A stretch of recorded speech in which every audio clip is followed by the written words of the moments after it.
Hello and welcome to my channel, Talisman Tarot. In this reading I want to ask the cards and Spirit directly about your hidden talents. What talents do you have that you haven't discovered yet? And I have 6 groups here that you can choose from. This will be group number 1, this will be group number 2, this will be group number 3, this will be group number 4, this will be group number 5, and this will be group number 6. And so I will ask you to use your intuition and choose the group that speaks to you the most, the group that catches your eye, and that group will be your group. And if you need any more time to choose, you can always just pause the video. But if you don't need any more time, then I'll just move on to the reading. Hello, group number 1. You chose this Mystical Medley tarot deck. And I will start with some channeling and then I will shuffle the cards for you. So, okay, group number 1. Group number 1. The people who will choose group number 1.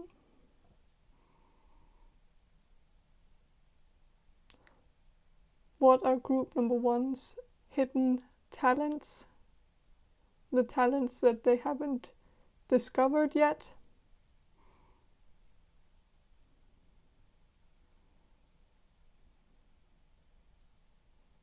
Okay, this is okay. You have a connection with the dead. So, okay. Yes, so you can probably speak with the dead, communicate with the dead. Through mediumship. And so you probably haven't discovered this yet. So it's something you, of course, need to discover. If you want to, of course. You don't have to. It's fine if that gift stays undiscovered. It wouldn't hurt. It's not always a blessing. Sometimes it's a curse, and so if it's a curse for you, if it's a bad thing in your perspective, then of course maybe leave that thing alone. So I'm sensing that someone in your family had this gift too. So it could have been your grandmother or your grandfather.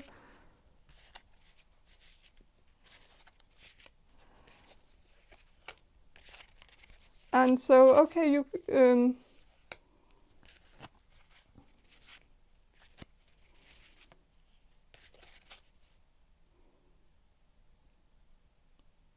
yeah.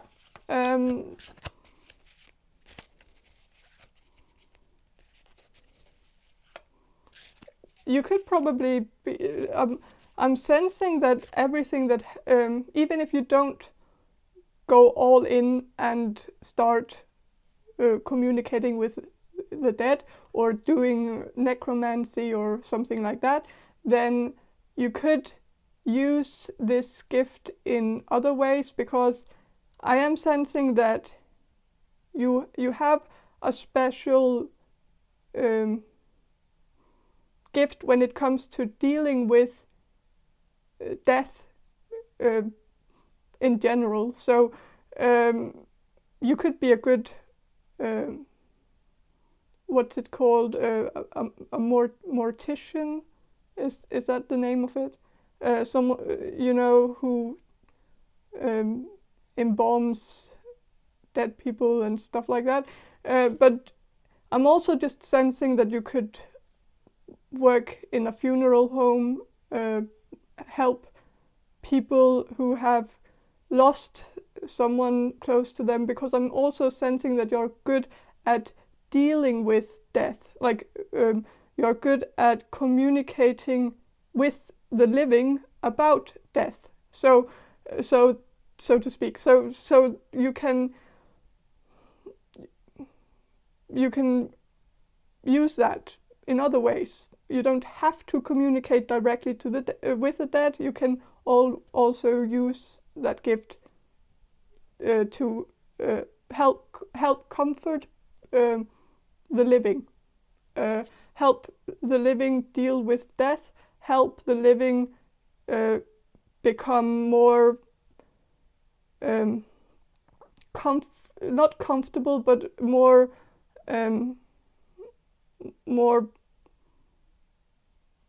I don't know, help them deal with death. Yeah. So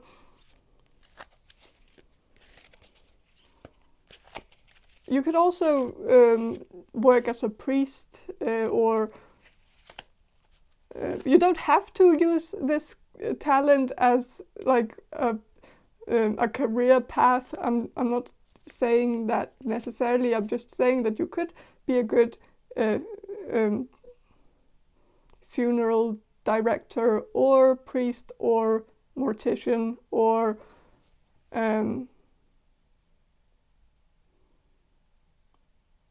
something like that.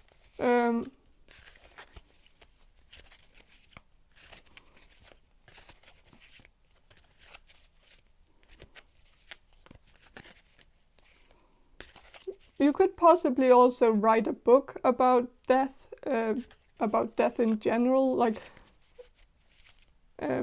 maybe also what happens when you die. Figure that out. Of course, we don't know, but maybe you do, or maybe you can figure that mystery out, or maybe not, but you can maybe get close to it. And well, of course, none of us will know if you're right. So it's kind of a good thing to do. Like, writing about death is sort of it's not very risky, because you can say whatever, and no one will know if you're correct or not. So yeah. So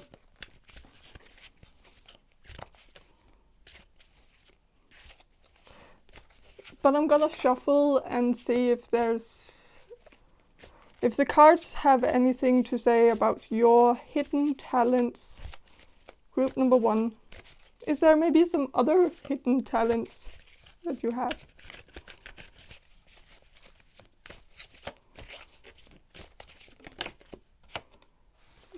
Ten of Pentacles. So you could have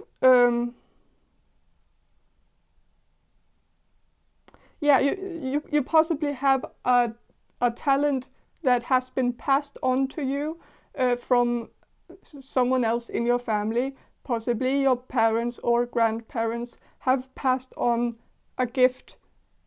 So it's kind of, it could be something of something like a family business or something like that. But of course, family businesses are created because a gift is being passed on from one generation to another, and so it's not necessarily a bad thing. Family businesses are all, well, people tend to see them in a negative light, because it's like, it's this thing that's forced upon generations, but really, like, maybe it's just because certain things run in the family, certain talents run in the family, and so why not use them? So we don't always have to rebel against our families, our family business, or our family curse, or family blessing, like whatever runs in the family. We don't always have to rebel against it. Sometimes it's just something of a talent that's passed on. So yeah, it could be, I don't know what it could be. It could have something to do with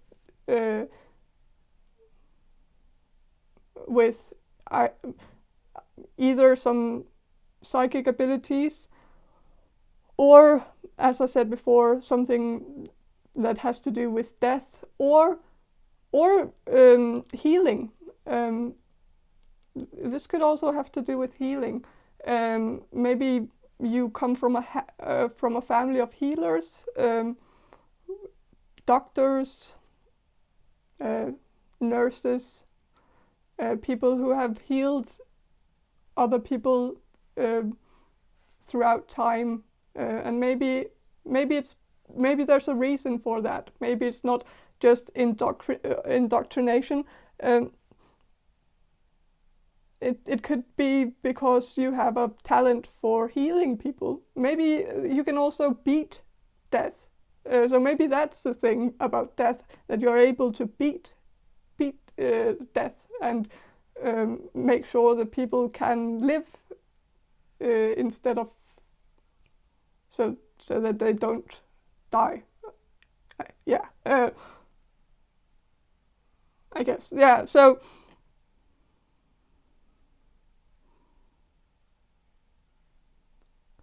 you possibly also have a natural gift of communicating with different people, being able to communicate with someone from the older generation, and also communicating with people from the younger generation. So you're probably good at talking to children and talking to old people, and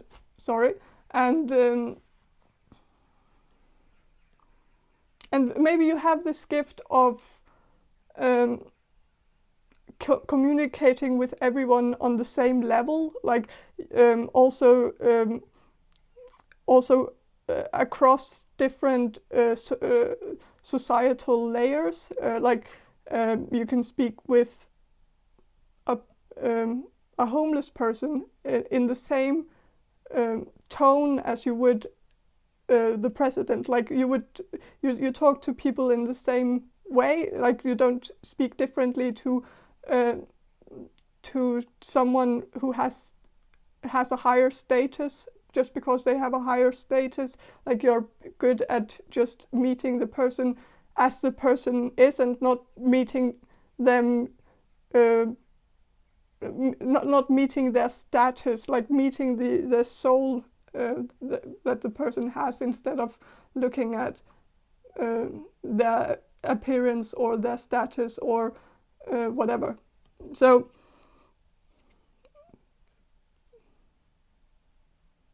and you're probably very good at finding that one thing that you have in common with people, that you can talk with people about. So like you might know a little about a lot. Like you might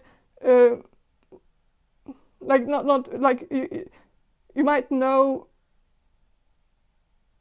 a little about everything, actually. Like that's my point. Like there might not be one thing in your life that you know everything about, but you know a little about everything, so that when you meet a new person, it doesn't matter what they do for a living, it doesn't matter what hobbies they have, you can still talk to them about those things, because you know a lot about everything. Like or not a lot, but a little about everything. That's like you know a little about maybe baseball, and so you can talk about it like in like you're probably good at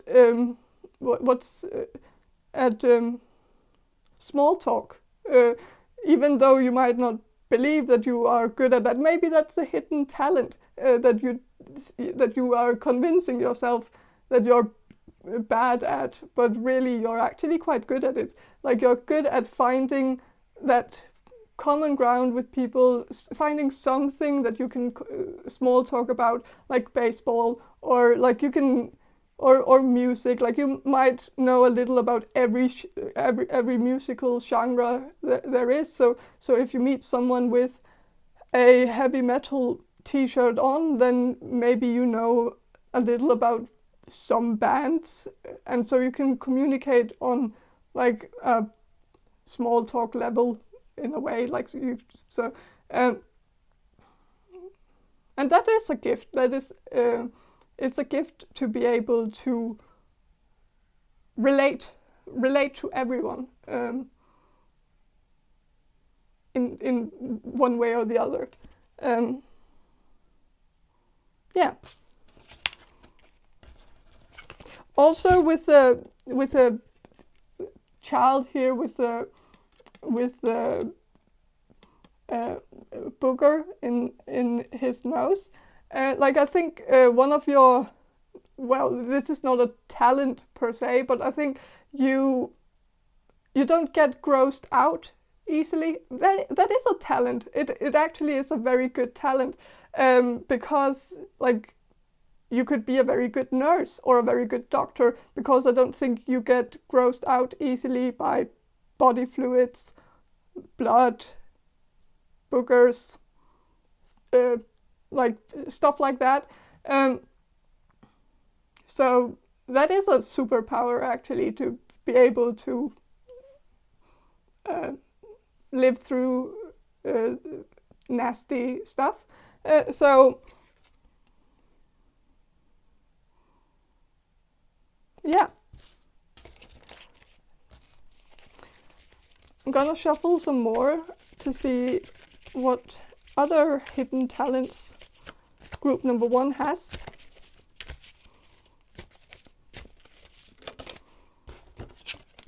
Two of Cups.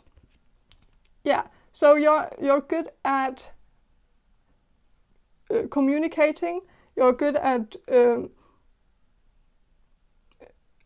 well, you're probably also quite good at flirting, and you probably that's kind of this blessing and a curse, I guess. Like you're good at flirting, but maybe you end up in certain situations sometimes where people misinterpret your intentions and think you're flirting when actually you're just having some casual small talk with a person, and you in your mind you think you're just connecting on a friendly level, but other people might think you're romantically interested, and so it might have caused some awkward situations in the past, and probably will cause a few more awkward situations in the future, if not a lot.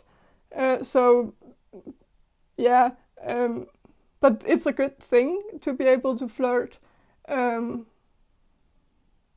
It's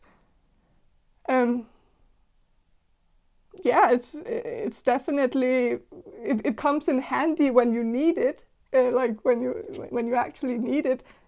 So yeah,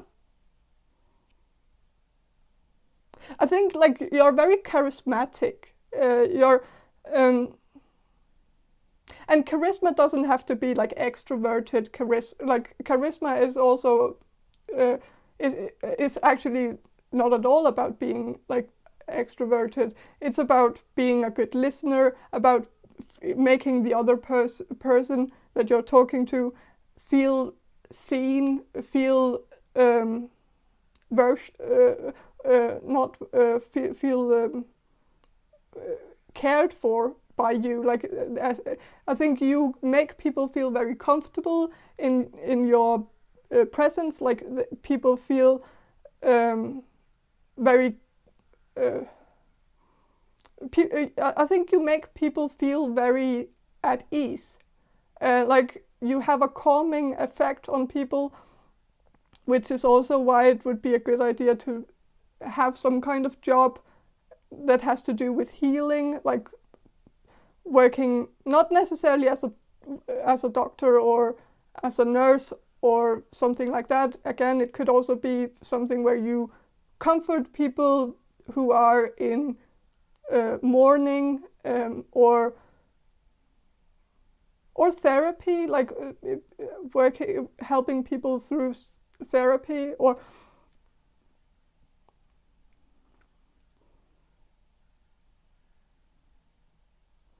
yeah.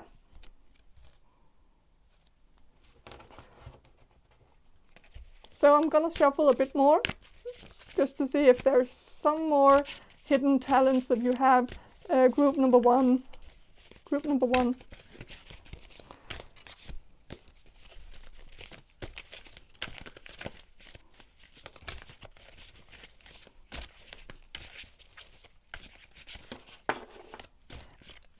And also a retirement home, because I'm sensing that you're also I think you're very good at speaking with old people. I think also this deck here, it's inspired by old cartoons, and so it kind of gives this vintage vibe, and it makes me think that possibly it's like maybe you feel in certain ways that you weren't that you were supposed to live in the 60s, or that you would have been happier in a different generation, because, or a different time era, because maybe you'd feel a bit like this, maybe you feel like this time era is not for you, like you don't have anything. Maybe you also were an old soul when you were younger, like when you were a kid, you might have been told that by a lot of adults in your life, that you were an old soul, that you seemed like you had lived a lifetime when actually you were just a little kid. And maybe also that you were good at speaking with adults and speaking with your grandparents, and maybe you spend a lot of time with your grandparents, and maybe that's also what rubbed off on you in a way, but also maybe it changed the course of your life in a way where you seek towards people who were a bit like your grandparents, people of the older generation, because you have more in common with them, because you can speak with them more naturally, or you just share a bit of their sense of humor, or that you maybe also that you've always liked old movies, and so you can relate, like you can talk about old movies with old people, and talk about certain things like that, that the younger generation might not appreciate in the same way.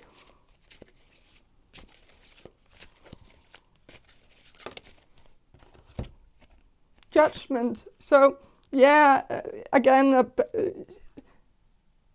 you can also, like, this is just a reminder, like, you can't speak with the dead. So like we can talk around the pot all we want, but really, like, there's a bigger thing here that you can do. Like, this is the big thing that you can do. Like, you have all these wonderful talents that you should use, and that are great, and they all make you very special. But there's this one thing that would make you the most special, if you get my, I don't know. But so definitely I would encourage you to look into it, like, do some research about mediumship, Google it, try to find some guides on, like some guidebooks or whatever, on how to strengthen your gift of mediumship, because it is very special. It is it's only a very few people who can do that, and so definitely look into it, because I don't know if it would, like, you can help a lot of people with mediumship. You can help people get closure. You can help people, like people who didn't get the final word across. They can get the final word across by giving them to you, so that you can share them with the person that needs to. So it's a very good thing for both sides, both the spiritual world and this world, to have certain gateways to actually be able to get past. For those who didn't get closure from both sides, of course. Like it's not only the living who needs closure; it's also the dead. And so yeah, a very important calling, but don't feel like you need to, or that it's what you're supposed to do, because you can also live a very normal life, just doing normal stuff and not pursuing this gift if you don't want it. If it freaks you out, of course there's nothing to be freaked out about. You and other mediums are very much protected by the spirit, and so it wouldn't turn bad. It wouldn't, like, you will sometimes meet something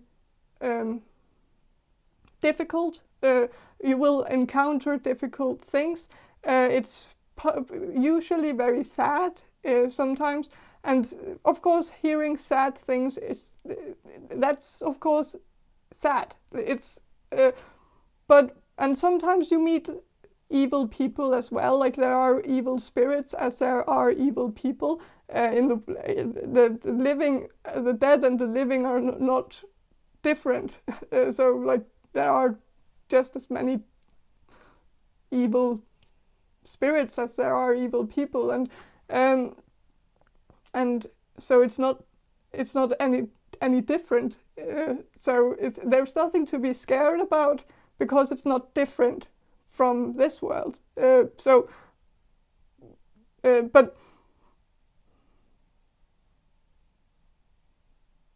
of course, if it scares you, if it frightens you, don't do it. It's you can do something else, and yeah. So that's just. But yeah, I think that's all I have for you, group number 1. I hope this reading was helpful, and if it was, please subscribe to my channel, and I hope to see you in my next reading. Bye. Hello, group number 2. You chose this mermaid tarot, or tarot of mermaids. I'm not completely sure, but doesn't matter. I'm gonna start with some channeling, and then I will shuffle the cards for you. Group number 2. Group number 2. The people who will choose group number 2. Group number 2. What are group number 2's hidden talents? The talents that they haven't discovered yet. Group number 2. I am sensing that you're much more creative than you think you are. I think for some reason you never really pursued anything creative. And it could have had something to do with a teacher. Like, maybe you had an art teacher in school that kind of made you want to not pursue art. Maybe they said something to you, that maybe they said that you weren't good enough, or maybe it wasn't anything they said. Maybe it was just the way they were. Like, maybe they just had a very boring approach when it came to art, and so it kind of, maybe you lost your inspiration because your art teacher wanted you to maybe do everything correctly, like use the correct brushes and do everything by the book, and maybe that kind of choked up your inspiration and made you want to do something completely different, which I think is fine. It's like, I think you're doing something right now that's correct. I'm not gonna say you should change your path. I think you are on the right path right now, career-wise, or I'm just sensing you're doing something right now and it's helping people, so you should keep doing that because you're helping people. But of course, that doesn't mean you couldn't do something artistic as a hobby. Like, it's I think it would help you. Maybe it would help you get more grounded, and maybe help you relieve some stress in your life. Maybe you are very stressed out right now, and I am sensing a very stressed energy. Actually, I'm sensing that you have a lot of, like, your shoulders are very, very, very stiff right now, and so I'm sensing you probably have a desk job where you maybe are in front of a desktop, or working with something that maybe studying or doing some kind of desk job where you have to be on the computer all day, and I'm sensing that even though you're doing a great job, and it's and you have a certain, I think you have a great sense of purpose with the job that you're doing right now. You can see how what you're doing is actually helping people, and so I don't think you should change up your path, because I think you are heading in the right direction. Keep on doing God's work. It's gonna be like it's sometimes, even though it's like, I know all people should be selfish in certain, especially when it comes to their career, but not necessarily. Like, sometimes it's good to choose a path that might not be the thing that we would excel at, but it's the thing that are helping most people. And so what you're doing, I feel like it's helping more than if you pursued art. Even though I think you would be good at it, I think you would excel at it, I think you would also be, you could possibly be quite successful. Not like really successful, because that's really hard when it comes to art. It's very hard to make it, because there are a lot of very good artists out there.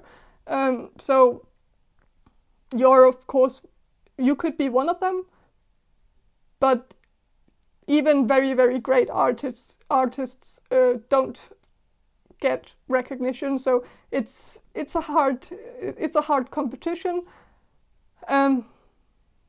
But so I'm sensing keep on doing what you're doing, I think, and I'm also sensing you're not that unhappy with what you're doing. So if you're not unhappy with it, keep doing it.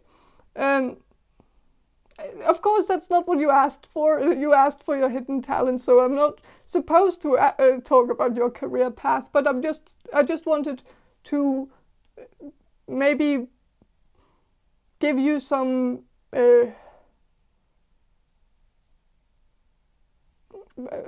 what's it called? Like, I just wanted to tell you that you're on the right path. you're doing the right thing. What you're doing right now, keep up doing it. But maybe do some art to relieve some stress, to ground yourself, and well, maybe you could actually sell it in the future, but don't do it just with that in mind, that you're gonna sell it. Like, do it for you. Do it just to relieve stress. So with two of Pentacles, I think you are one of your talents are also that your hidden talents is you have a very good balance. Of course, in a different life, you could maybe have become like one of those, the line, what's the name of it? The Cirque du Soleil people walking on lines in the circus or performance, whatever, like dancing on a line or balancing on a line, and doing the hoops thing and stuff like that, and with the burning hoops or whatever, I don't know. But in a different life, you could have been a performance artist like that. I am sensing that you probably can do a lot of things with artistic expression, like dancing with like, but also yeah, I am sensing that you could do some kind of performance art.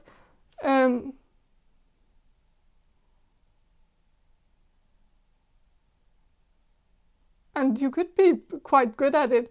Now that I think of it, like in the beginning, I thought you were more like in the that you were supposed to be more in the field of like painting or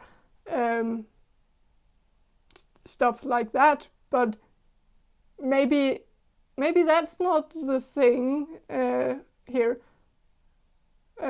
Even though you could like if you trained yourself in, you could probably be a good painter. But I think it's more like some kind of performance art that I think you have a good vision. I think that's I think you have an artistic vision, creative vision.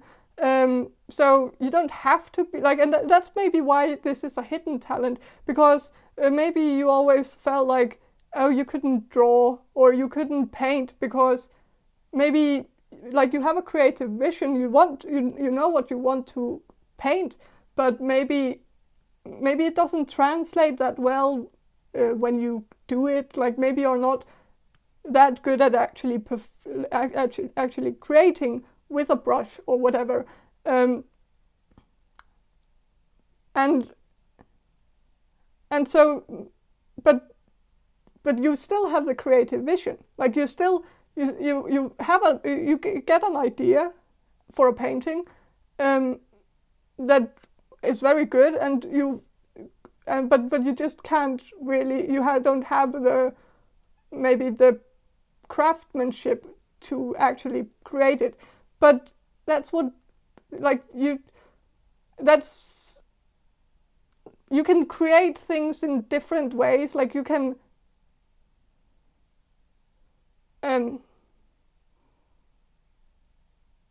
like sometimes you can make other people do it, of course not necessarily painting and stuff like that, but like if you were to create some kind of art installation, like a big one, then you would then the only thing you would need is your creative vision, and then you can have people,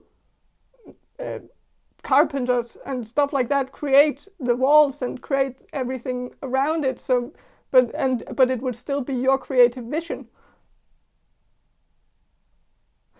of course, also like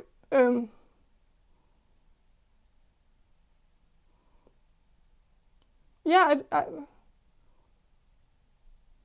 and maybe using your body in like through dancing, artistic expression through dancing, or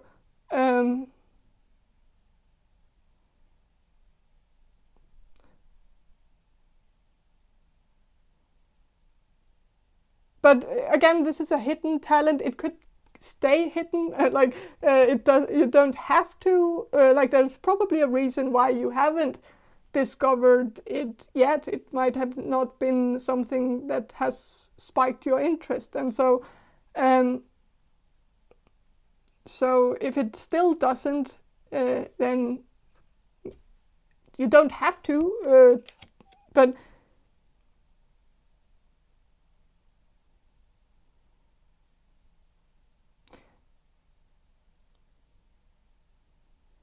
yeah, so I think you have a very an eye for aesthetics.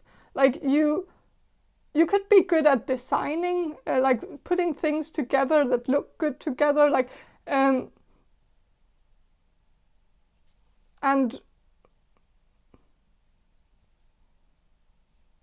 like decorating, like because you have the creative vision, you can see it before you do it. Like you can picture how it's gonna end up. So you have a creative vision, and so then you just have to like put things together, and then like so yeah, decorating.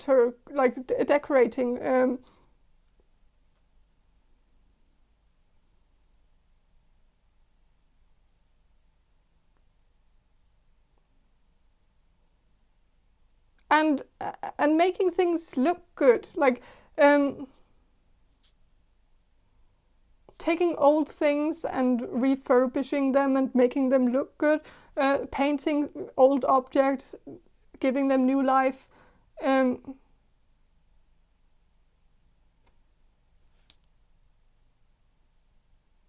Yeah. With a treasure chest. Oh, I didn't notice the treasure chest. So there's a treasure chest here. So you probably have a good eye for treasures. Like like if you go into a thrift shop or an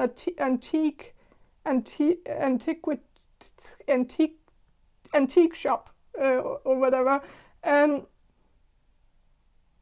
you might be very good at just at sensing which objects have value and which objects don't, and you're probably good at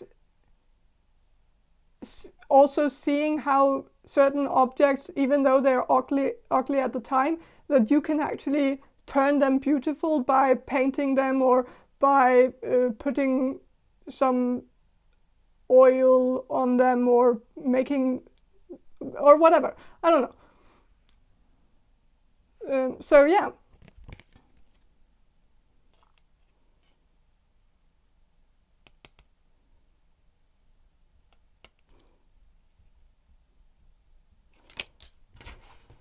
So I'll shuffle some more. 6 of Wands. So I am sensing that you have the gift of well, you could be a good horseback rider, a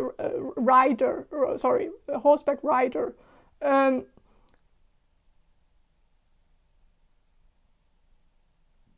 Because you have the balance, like I said before. Like I was thinking about it before, but it didn't quite fit, but it fits now.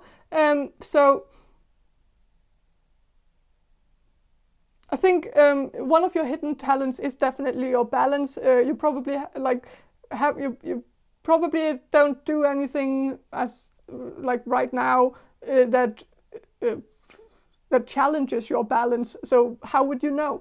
But But I think like you probably would be good at riding horses because you have the balance for it.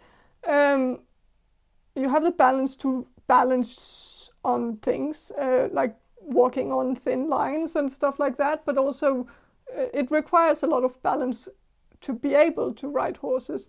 And so, yeah, you definitely have a good balance. Of course, there's not that much you can use it for, but it's probably because you have a quite good core strength, which is a good thing.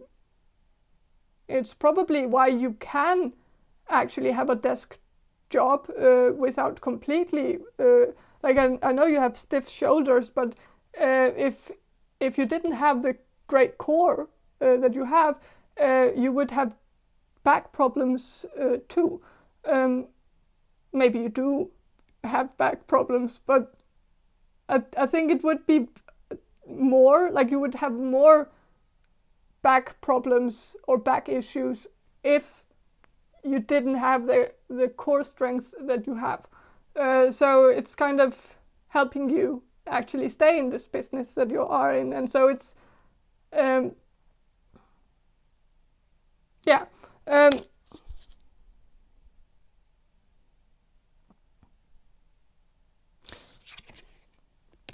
But I'm also sensing that you have the gift of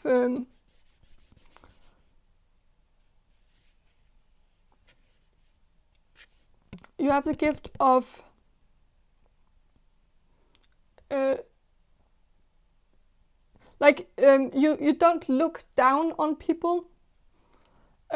You could be a very good boss if you wanted to be a boss. I think you could be a very good leader because you don't look down on people. You are good at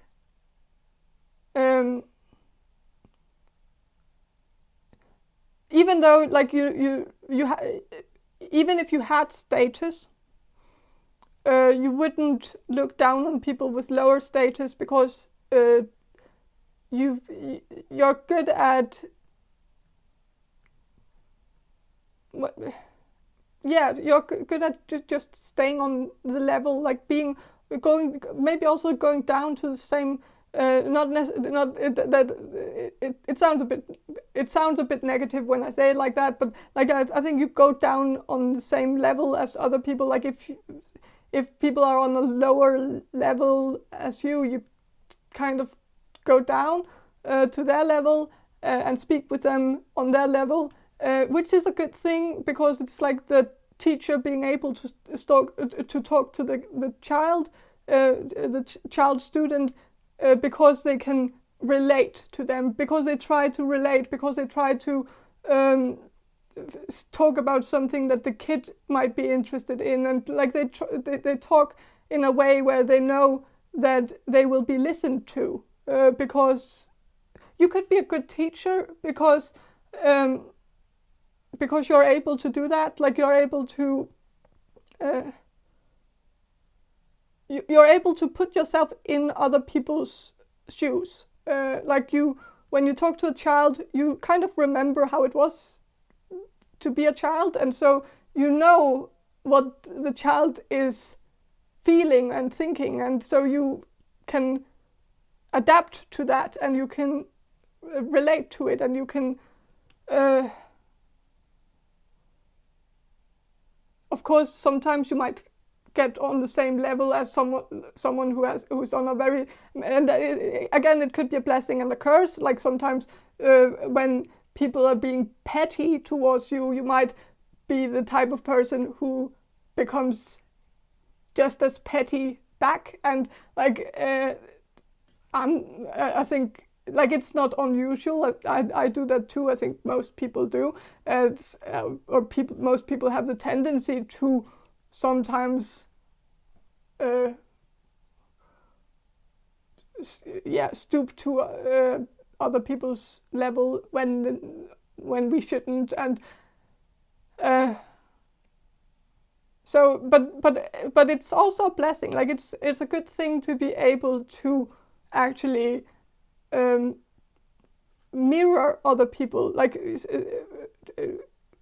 adapt to their energy, sense them, and try to actually become as them in order to relate better to them. Maybe you're an empath. You could be. Also, this deck here it's mermaid, a mermaid deck, and so that makes me think of water. That makes me think of feelings, and feelings make me think of empathy, and empathy makes me think of an empath. And so you could be an empath. You could be very good at adapting to people's energies, and also sensing their energies, sensing if people are sick, if people are sad, if people are... You might also be quite good at sensing if people are on drugs. I don't know if that's like a talent, but it's kind of a talent. Like you can maybe sense it when other people can't. So you could be a good narc.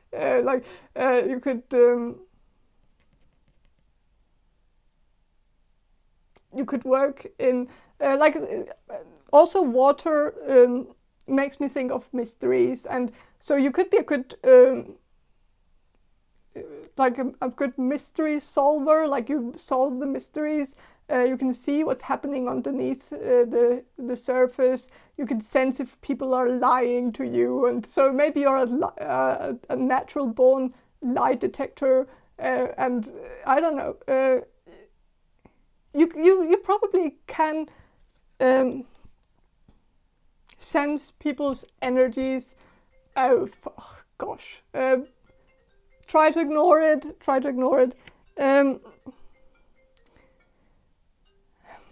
So yeah, I think you are quite good at sensing people's energies, being an empath, being and also energy healing. You could be able to do energy healing. Maybe you do that for, like I was talking about helping people before. Like I think you already are helping people in the field that you work in right now, or maybe you're studying to become something that will help people. And I think you could use the fact that you are an energy healer in that field. You can use that you're an empath. You can use the fact that you are good at adapting to people's energies and relating to people,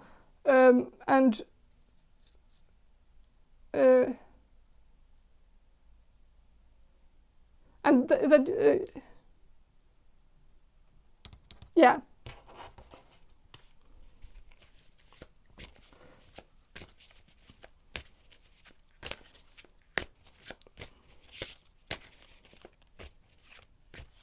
Also, like with a phone call, you could be a channel. You could be able to channel, like I channel messages.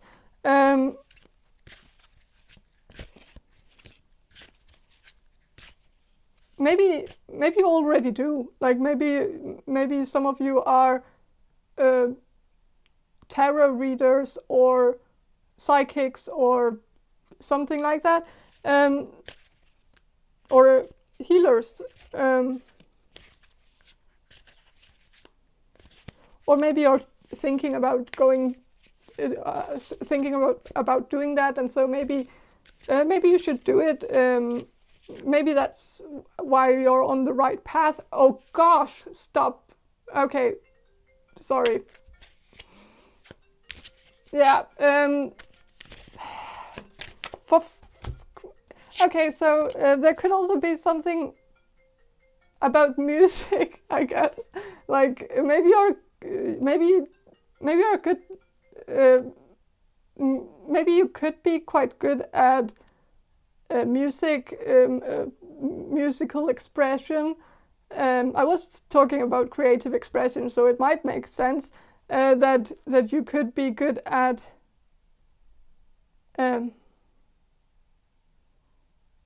musical. Like you might have a good ear for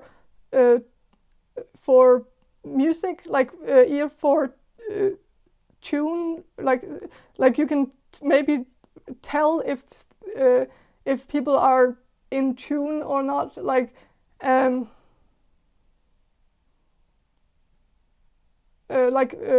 you can tell if people are singing out of pitch. Like maybe you have an ear for that. Like maybe you can tell if a guitar is not tuned, or if an instrument is not tuned. Like you might be good at hearing the. Oh, that makes sense with the balance, actually, because the balance is in the ear. And so if you have a really good ear, like if your ear is very, very sharp, then your balance would be too. Or maybe that makes no sense. I don't know. I'm not that, and I don't know anything about that. But I would guess it. I don't know. But yeah. So maybe the fact that it's related, that you have a good balance because you have a good ear, and your great hearing, your superpower hearing, super sense hearing, could be could be your hidden talent. It could be what you can do that other people like. That's special for you. Is that you have. Maybe you are clairaudient. Maybe that's why you can channel messages, is because you can hear them with your ears. So that makes sense, I guess. I'm very sorry with that this reading was interrupted, but. Or disrupted. I never know when you should use the one or the other. I don't know. But abrupt. I don't know. Maybe you also have a good ear for languages, and that makes sense too. That you have a good ear for hearing when people speak incorrectly. Which makes me quite nervous because I do that all the time. But yeah, so you might be able to sense. You might be able to hear small differences in languages. Maybe you could be quite good at hearing when people. Hearing where people come from. Like even the smallest difference in the accent might make you like you can tell if people are from Boston, or if they are from Texas, or even if they are from somewhere that doesn't have a distinct accent.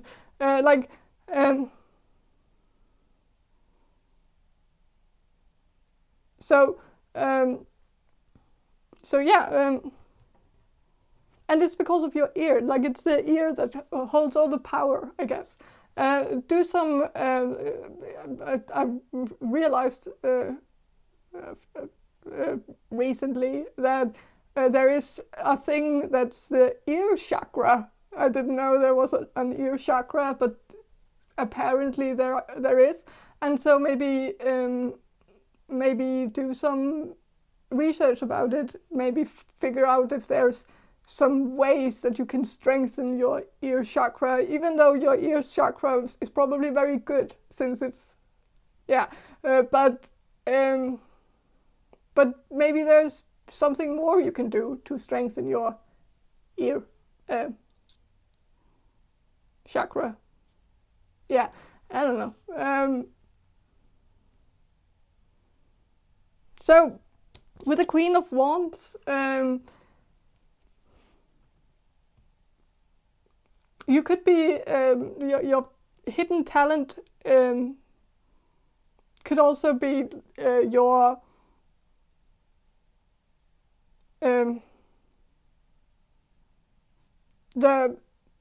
I think you have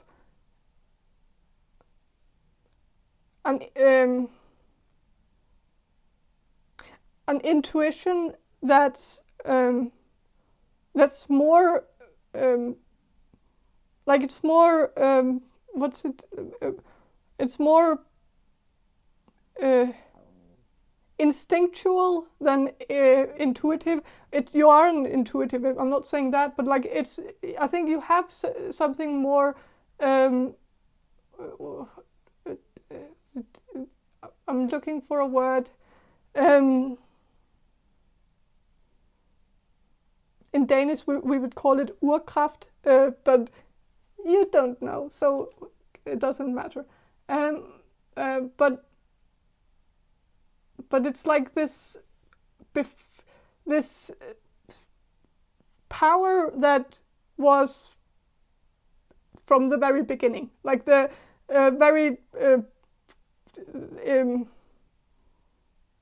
it's like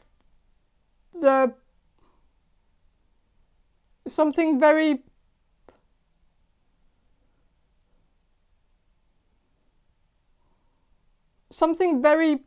raw, but in its rawness, it's also very sharp. It's like the idea that I guess it's like the idea that once we were better, and then we got worse and worse and worse and worse. Like the biblical idea of the soul, or not that this, but of the spirit. Sorry, not the, but the spirit of man that was given to us through God.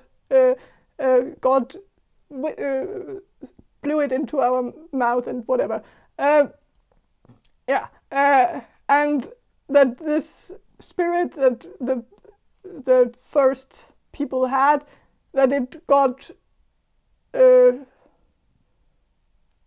less, like it got it fainted out over generations, whatever. I don't know. And so we are worse, basically, or maybe not after Christ or whatever. I don't know. I think something happened before that, though. Like I think I'm skipping some chapters here, but yeah. Then Noah came. Yeah, it was Noah. Noah saved it all, I think. No, he didn't. But like the people had been the spirit had fainted.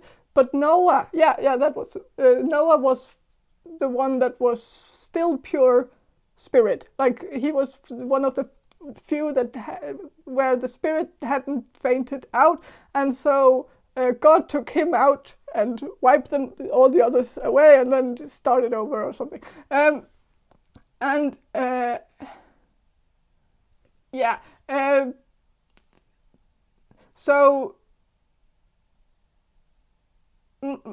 So like you have that kind of like before everything power, like I don't know, power of spirit, I guess. I don't know what my point is. I'm just kind of figuring it out as I go as well. So I don't know.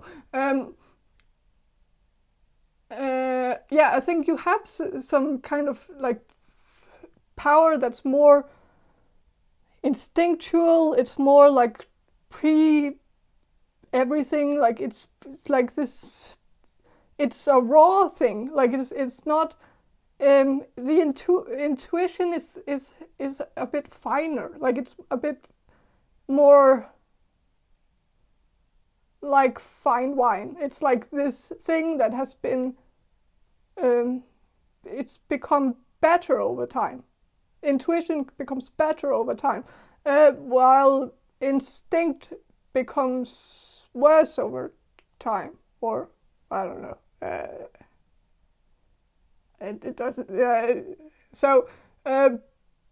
But you still have some instinct left that has fainted out in all other people, because Noah hasn't come yet, because the Bible is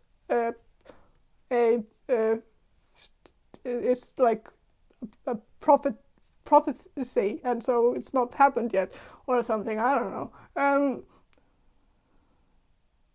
I was a theology student. I dropped out, and maybe this is why.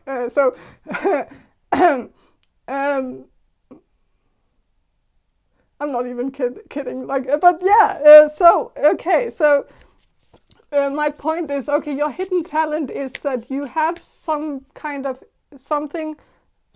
spirit inside you, some kind of instinct that has fainted out in all other people, and probably me too. And so I wouldn't know. How should I know? You know, I don't. But yeah, and Knight of Wands. So it's something impulsive. It's with the Queen and the Knight. It's like the intuition is not impulsive in the same way. Instinct is more like you turn off the brain and then your body does wonderful things. Intuition does that too, but I don't know what. I don't think these two things are two separate things. I think it's the same thing. I don't know why it's getting so. Why it's separating right now in my brain. Maybe it is separate. I don't know, but it seems as if you have the instinct part, but you probably also have the intuition. Of course, we all have intuition, but it's more like your intuition is instinct, whereas intuition for other people is learned. Like I learned my intuition in a way, and it's not necessarily something that just happened, or that I was just born with, or I don't know.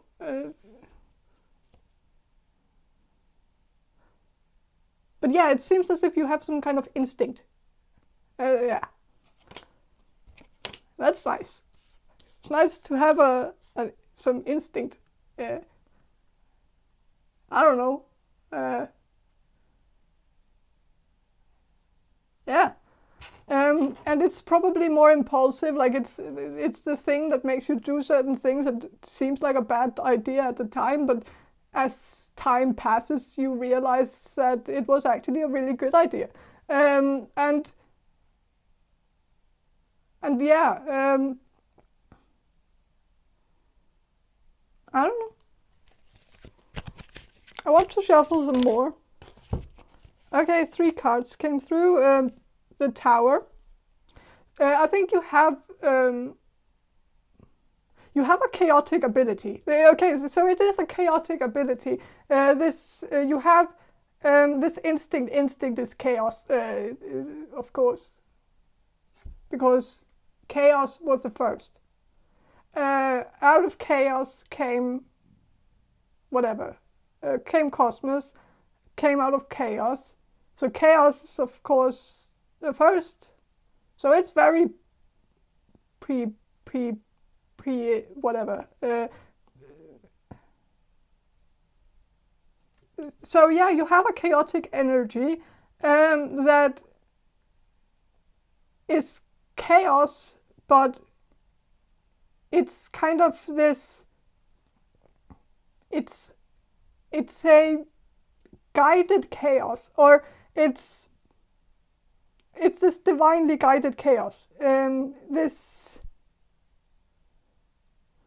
maybe you're the bringer. Maybe you're supposed to be one of the bringers of chaos. Like Jesus was a bringer of chaos. Many of the big figures who shaped the world were figures of chaos. chaotic energies that were supposed to create chaos.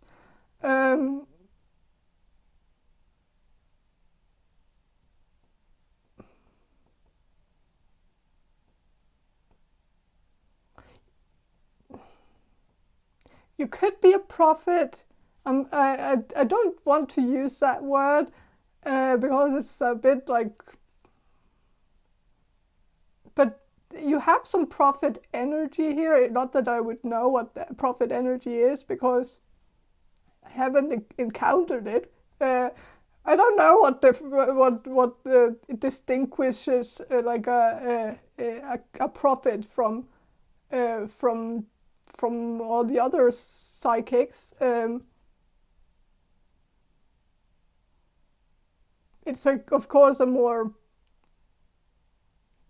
like the thing. I guess I know, because the prophet. The one thing that differentiates a prophet from another psychic person is, in a biblical sense, is that a prophet never wants to be a prophet. So it doesn't want to know things. So how to know if you're a prophet is if you don't want to be one. That's the Bible. That's a biblical logic, really. So if you have some psychic abilities but really don't want them, maybe you're our guy. Maybe you're supposed to I don't know. Yeah, but you seem to have a mission. You seem to have a mission to help people. And so if you are, again, if you're already in the field of helping people, then you're supposed to stay in the field of helping people because you're on the right path, obviously. So you're doing the right thing.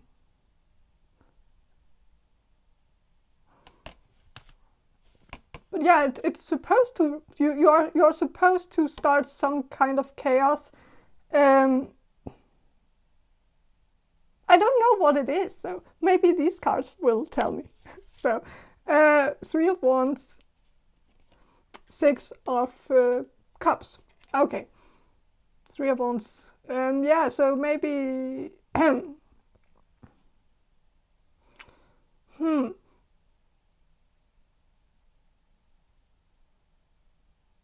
There could be something that okay, so you are the outsider.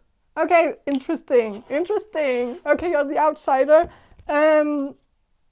Like Jesus, like like all the other figures, they were all outsiders. That's why they were able to cause havoc. They were able to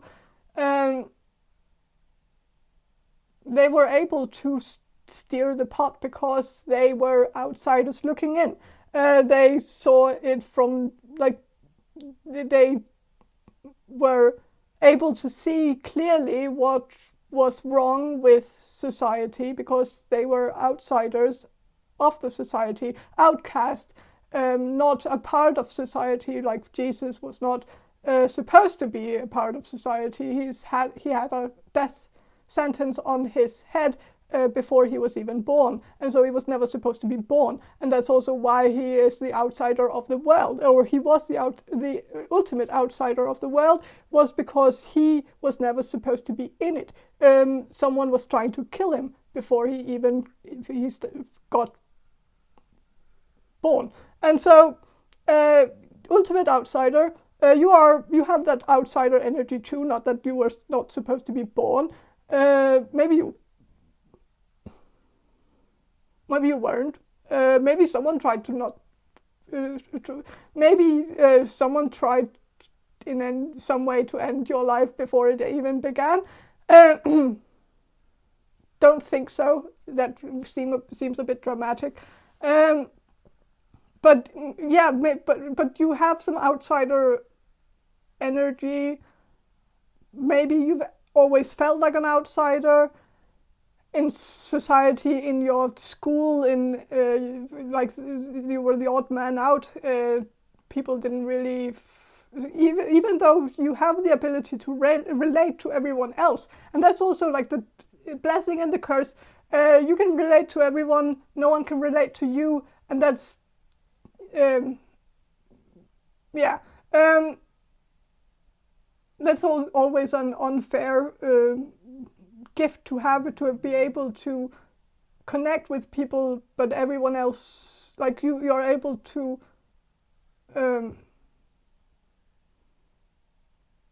talk to people, you know people, but no one really knows you, and so no one, you can know a lot of people, but no one knows you back. Like it's you're like the mystery also, like as I talked about mystery before, maybe you're the mystery, but being a mystery, being the outsider, maybe being the trickster in some way, yeah, I don't know.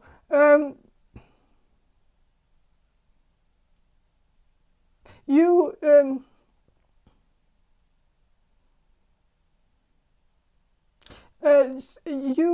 you can see things clearly because you see things from the I was gonna say the finish line, which makes sense. See things from the finish line.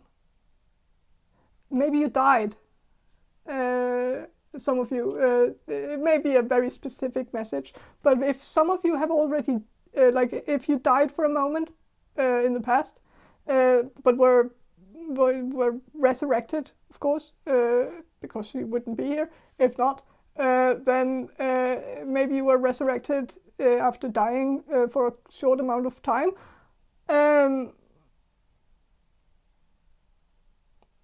Which we all do, like we all die a bit before we, when we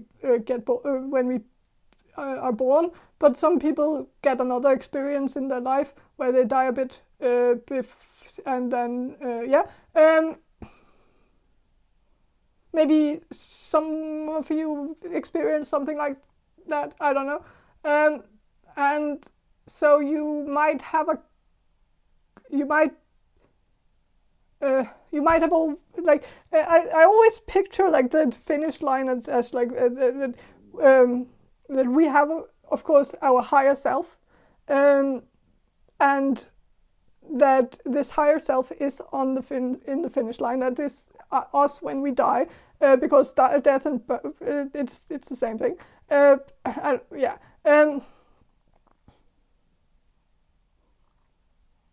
So our higher self is dead. It's our dead self when in the future, kind of.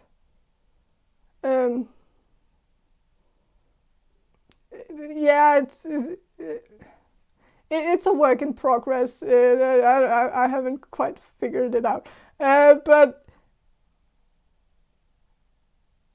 yeah. So maybe a part of you is seeing your life from the finish line because you already exist in the spirit world as a replica of yourself in the spirit world. Maybe you just broke some seals or whatever that made you, I don't know. I don't know. But yeah, so maybe you have a connection to the spirit world. But I'm not sensing it bothers me because I'm not, you're not a medium.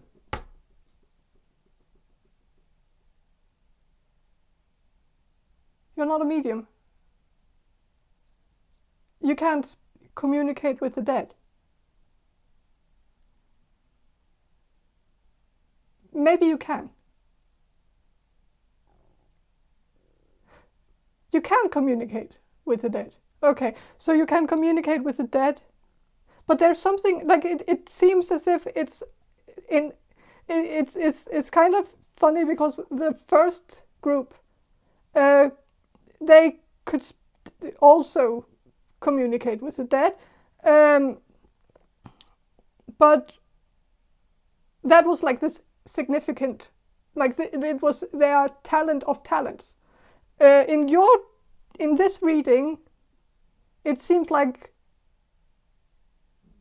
a small abadabai, like a small, well, thing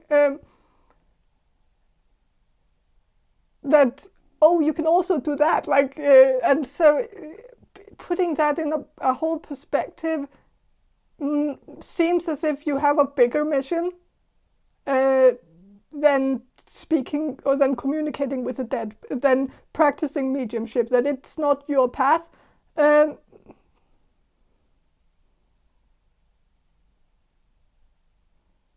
That you're supposed to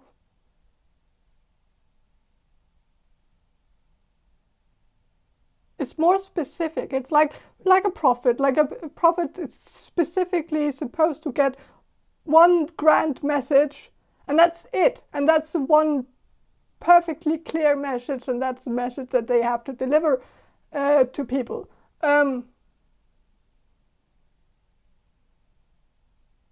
And so if a prophet would go out being all psychic all the time, channeling messages all the time, speaking to the dead, the one prophetic message would maybe get lost in the mail, or in, like, because there would be so much, and so it would be easy to miss it.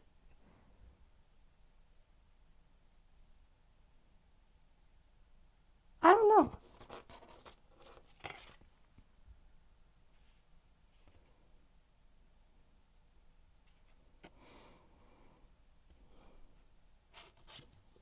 But yeah, I guess. So yeah, but I'm just sensing you're supposed to do whatever you're doing right now. And if that, of course, is that you're channeling messages, then that would be kind of like counterintuitive in a way. But maybe that's, I don't know.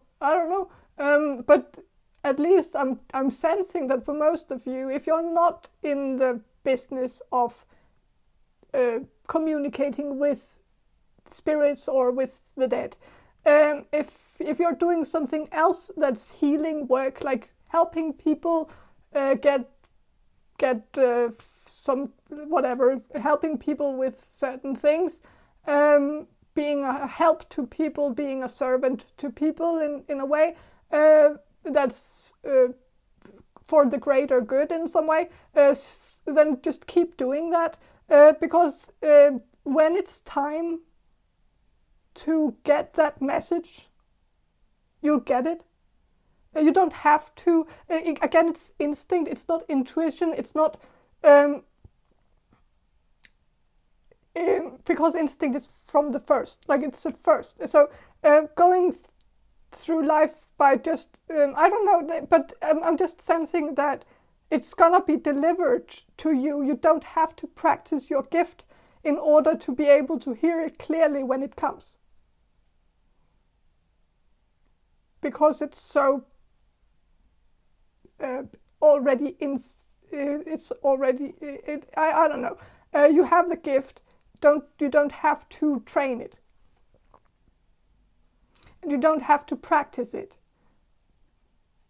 Because maybe you should do something else in the meantime until you get called up.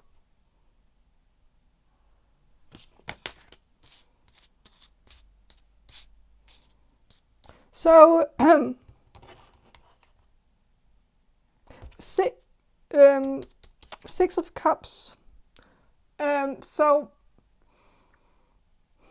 it is,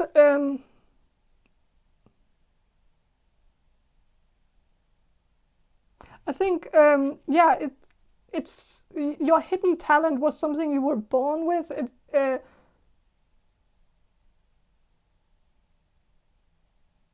It's gonna stay there. Like it's not gonna get worse with time. It's not gonna get better. It's gonna completely stay the same, which is actually a good thing.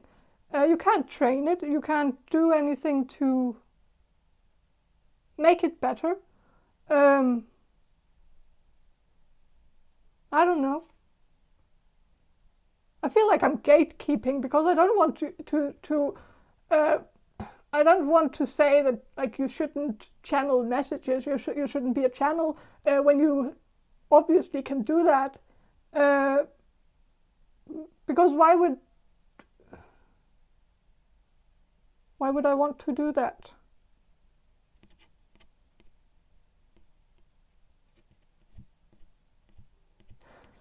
I don't know.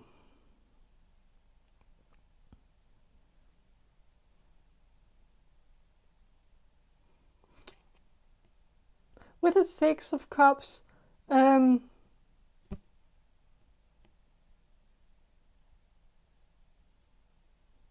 think you are good at,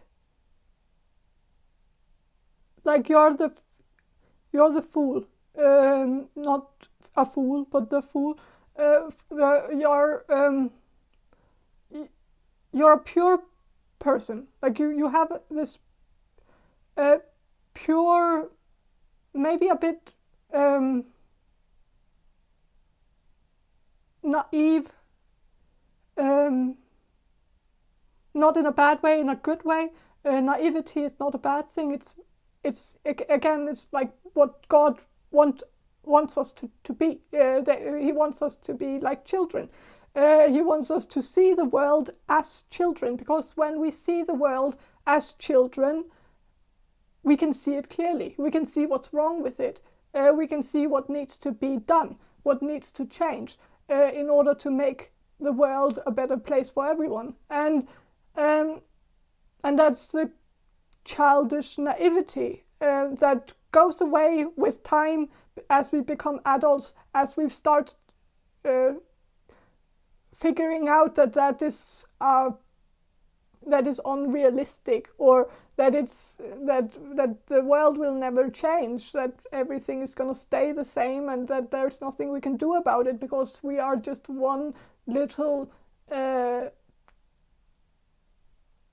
dot on Earth that can't do shit about anything. And but I think you are able to, like, you have a natural way of thinking more purely, not getting too affected by these misconceptions, really, because there is a lot we can do, and all the change that has been made in the world has been made by one or a few people. Like if Jesus would have said to himself, "I'm just a dot on Earth, and there's nothing I can do to change it," then he wouldn't have changed anything. And so it's sometimes being realistic can actually be unrealistic. Like sometimes we don't see, like also as talked about that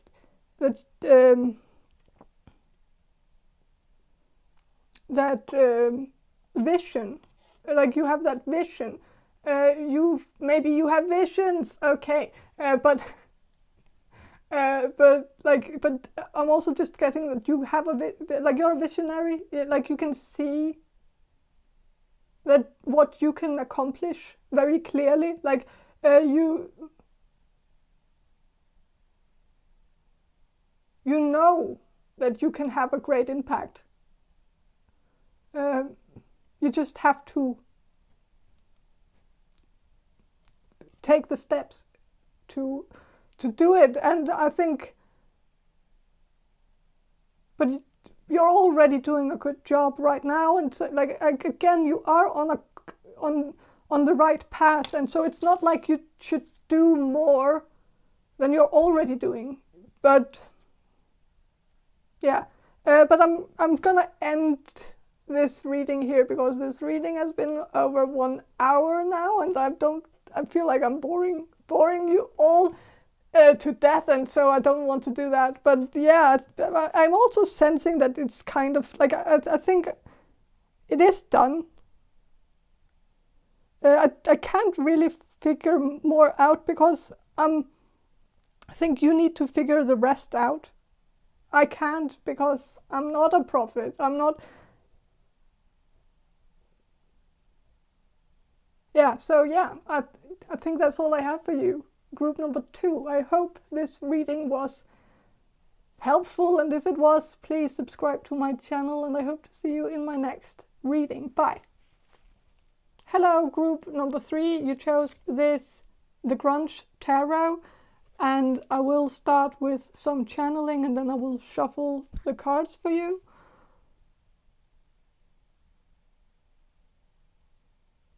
So group number 3, the people who will choose group number 3, group number 3.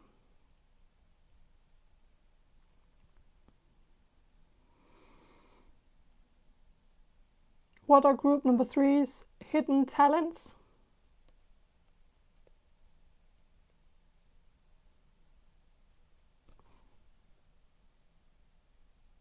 I am sensing something about wood, not necessarily wood, but something about the trees or earth, like using earth, using Mother Earth,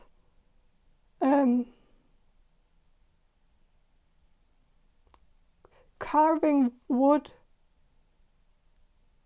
doing something with you could be earth signs like Virgo, Taurus, Capricorn, but I'm not necessarily it's not necessarily that, but it's like I think you have a talent of doing something that has to do with elements, the earth element, like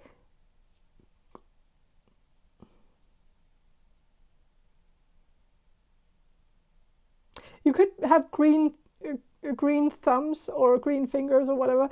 Like you could be good at making things grow, like making plants grow. Some of you are. I know you're saying like that's why it's a hidden talent. Like because you've killed a few plants does not mean that it's not a talent of yours. It's like you had some bad experiences.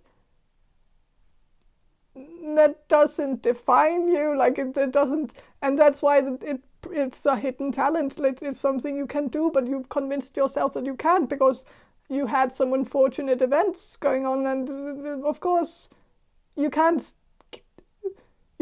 keep every plant alive. Sometimes a plant also just wants to die.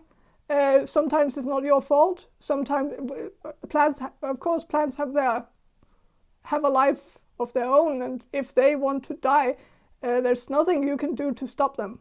But if they want to stay alive, you have a very good chance of helping them do that. And so, yeah, I think you might have had a few suicidal plans. It doesn't define you. It's like don't beat yourself up because of that. But yeah. I definitely feel like you have a good grasp on the earth element, using the earth.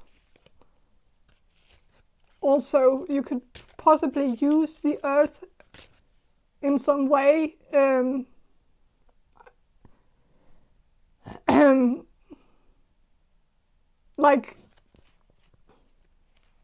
Like maybe creating artwork out of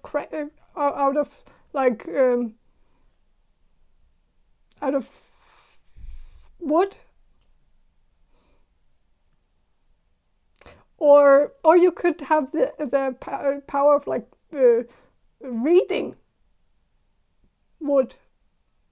I don't know if that's a thing. Maybe there's a divination.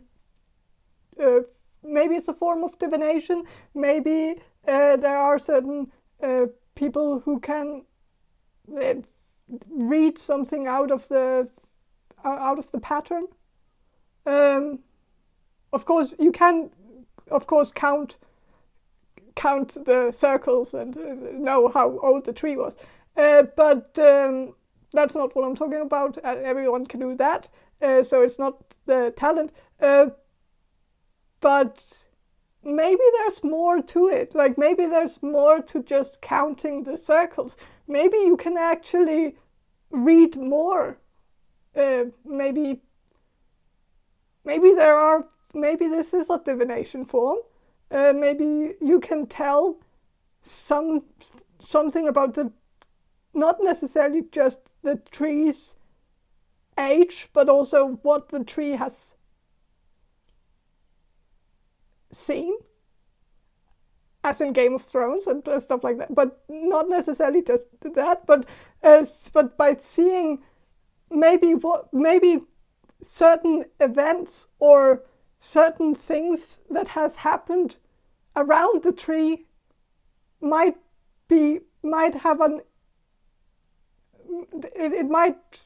have created some.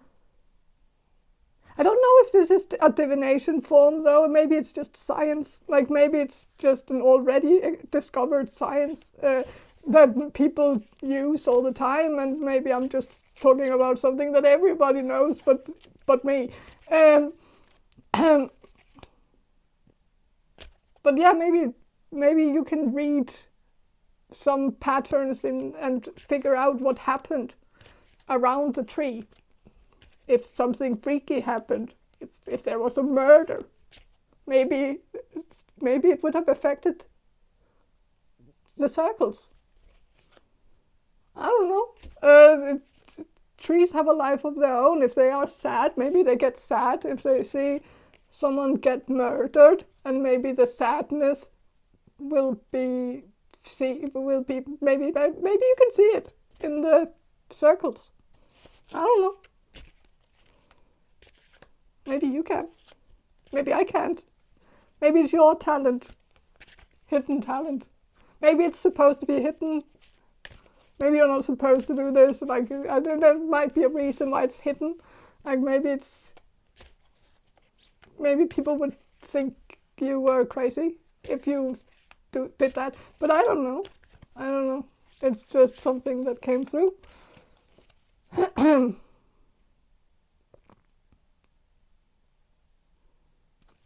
But you could also like be a good medicine woman. Like you might be able to see like what plants can be used for ailment of certain, like is it called ailment? It sounds weird. Like how certain things can aid, maybe that's the word I'm looking for. Maybe be used as an ointment. That's maybe also the word I'm looking for. I don't know. Like how certain plants can be used to heal people, heal certain diseases. And maybe that's a hidden talent of yours, that you are able to know, like you can maybe you have maybe you're clairsentient, like you have a clear touch, a clear sense of touch. Like when you touch things, you might be able to see clearly what or feel what their purpose is. Like you can touch a plant and you can feel how it has a purpose, that it can be used. Maybe it goes through your body. Like you can maybe touch a plant and then you can sense something, maybe have some feeling in your heart or in your kidney and then you will be able to know that, okay, this can plant can be used to help kidney stones, or it can be used to help hypertension, or something like that. Which is cool, like it's witchy, like it's some witchy talent. But yeah.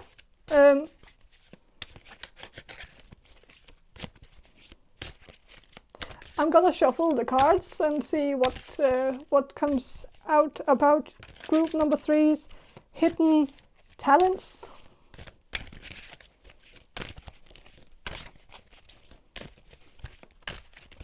Hidden talents. Group number 3's hidden talents. There's also something about stones, like you might have a connection with gemstones, crystals, like you can sense their powers, sense what they can be used for.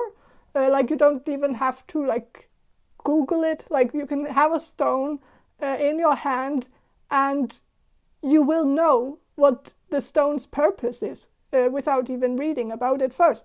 Like you can sense if it's good for headaches or if it's good for whatever, like because you can sense it. Like it might give you a spike through your head, or like that sounds a bit bad, but like it's not like but in a pleasant way. I don't think it would hurt you. I don't think it would hurt you. I think it would be just this spidey sense, like a feeling, I guess.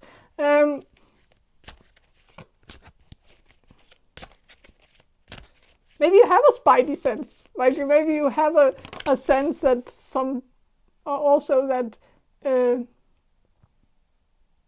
maybe you know if something bad's gonna happen, like maybe you have certain, like maybe it's something you can feel in your body, and so it's claircognizant but also clairsentient.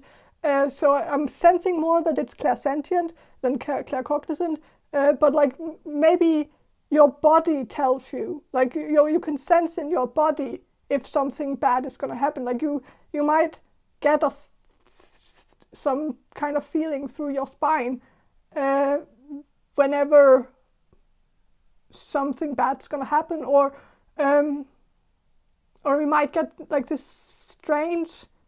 I call this like I have this weird thing, and I haven't figured out what it is. And I think I'm the only person on earth that has this, and it's a weird thing. But like I have this one spot. Maybe I'm not. I've learned many times before that I'm really not an original person. Everything that I feel like is very weird about myself is something that everyone else has felt before. But like I have this spot on my leg. This one spot, and whenever I see I see especially a man who is in pain, and it has to be a man. And if I see a man in pain, I get this spike through, like this one spot on my leg starts hurting, or not hurting, but it gets like a weird crampy feeling. I don't get it, but I don't know what the point of it is. Like what's the purpose of it? I don't know. But it's not like every man in pain. Like it's not every man that I meet who's in pain that. And it happens, like it's sometimes, but it's always men, and it's always men in pain, but it's not all men in pain. It's I don't know, but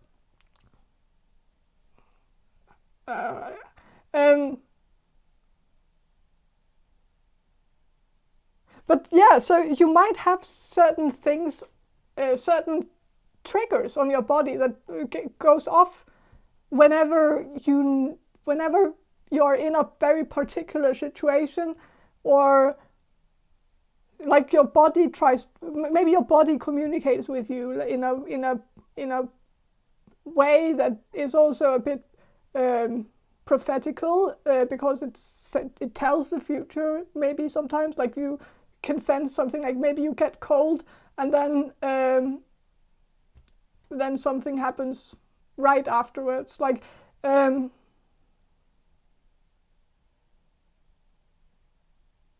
I don't know. Death. Okay, so you might be able to, like, communicate with the dead as well. Not necessarily in words. Like, you might not clairaudient, and it might not be visions either. So you might not be clairvoyant either. But you could be clairsentient, and so of course that would also mean that but you could, like, communicate with the dead through your body, like your maybe that's the coldness that you feel sometimes. Like, it might be a spirit trying to tell you something, and so it gives you a thrill through your body, and then you know that something is up. So it is a form of communication. The body is a form of communication. We communicate with our body, so why wouldn't we be able to communicate with the dead with our body? So it's not a lesser. I feel like some of you feel like this is a bit lame. Okay, so I can. That's it. It's not lame. It's not Of course, it's not as direct, or it's not as, like, the communication is not necessarily as clear as when you, of course, get visions, and when you hear messages. That's, of course, sometimes very clear. But your body can also pick up on things that our eyes can't pick up on, and our ears can't pick up on. We just have to figure out what that is. And it is, you just, instead of just thinking, oh, that's a lame talent to have, or a lame psychic ability, then try to figure out what can your body do that the other senses can't do. What can the sense of touch do that the others can't? Because there are great things there. I can't really think of so much right now, but I bet there are a lot of things, like, but also, like, you can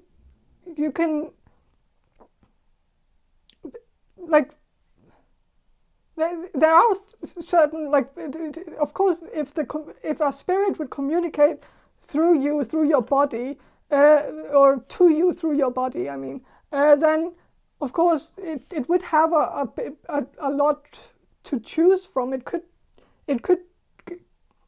like, you would be able to maybe symbolically read your body. Like, if a spirit wants to give you an omen, a death omen, not necessarily about yourself, but about someone else, they could make you feel a certain way in whatever area that needs attention. Like a weird sense in your, maybe you'll get a weird sense in your throat, and then you know that maybe you or someone else needs to get their throat checked out, like me. Like, my throat is fucked up right now. So I don't know what, but you know, but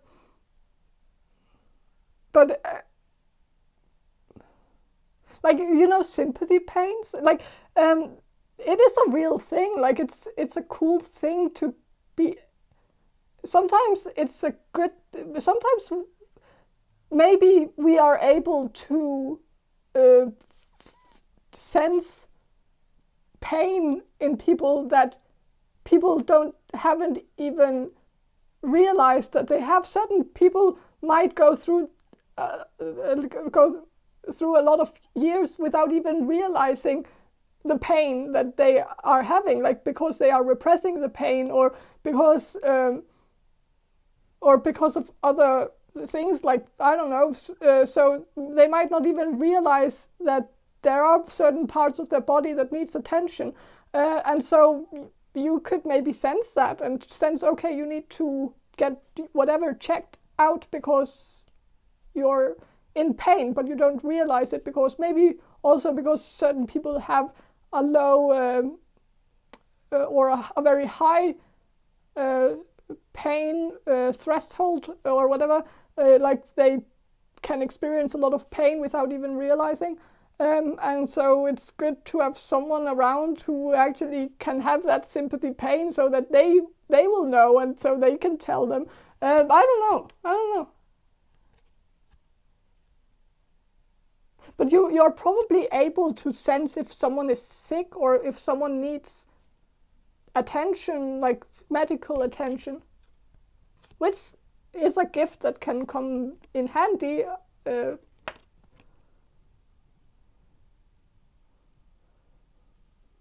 So yeah,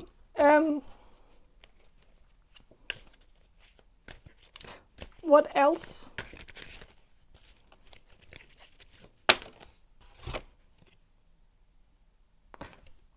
Seven of Wands reversed. So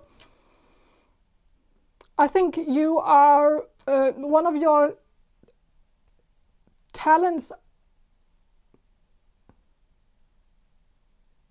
are that you're like one of your hidden talents could actually, yeah, it's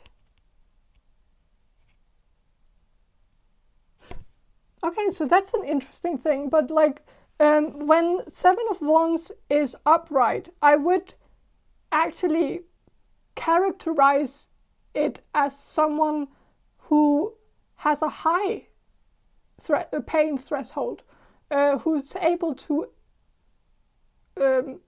in what's it called, like able to get through a lot of pain, but it's reversed. And so either this means that you have a low pain threshold, maybe very, very low, but that's a talent for some reason. So the spirit for some reason categorizes that as a talent. So there must be something here that I'm missing. Something here that we're, because it's, of course it might indicate that you're hypersensitive, which is of course a talent, to be able to sense a lot, like hypersensitive, clairsentient. It kind of makes sense that you can sense more than others, also more pain, that you can sense pain more than others, and maybe even to the point where you can sense other people's pain, as I said before. And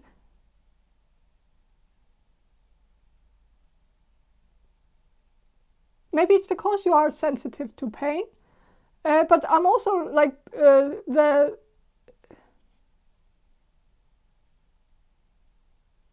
I don't know, like there was like one episode of some show that I saw once. I don't remember what show, I don't remember what episode, I don't remember what the context was really, but it was something I guess it was a medical show, or maybe not, I don't know, and it was someone who had a very high pain threshold. I don't feel like that's the right word. Threshold, is that the right word for it?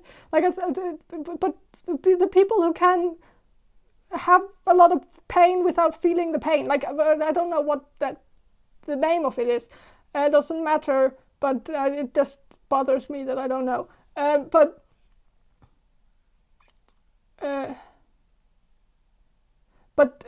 yeah, so she had that for whatever reason. I feel like it was a bit like a bit of like she had that, but then I don't think it was a medical show. It seems a bit paranormal now that I think of it, but I don't remember. Sorry, but like she had a high pain threshold, and then but it also caused her to have very low, very little emotions, or very low empathy. For some reason, because of then they had some kind of medical reason for it. I don't remember, but it was something about how the pain part of our brain is in the same spot as our emotions, and so when we don't have any pain or don't feel any pain, we don't feel emotions either, and I don't know. But so maybe that's why it's a superpower, to actually be able to feel pain very, very intensely, because it might, like, even though it's a very annoying thing, like it's very annoying to start crying over a paper cut, but it might be a symptom of just a very high emotional intelligence and very high being very, very I don't know. But yeah, let's shuffle some more cards about your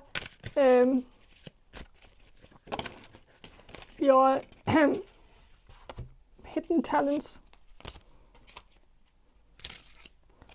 Yeah, Page of Cups. Yeah, very and Knight of Cups. So there is certainly hypersensitivity here. You're a sensitive person. You could be very intuitive.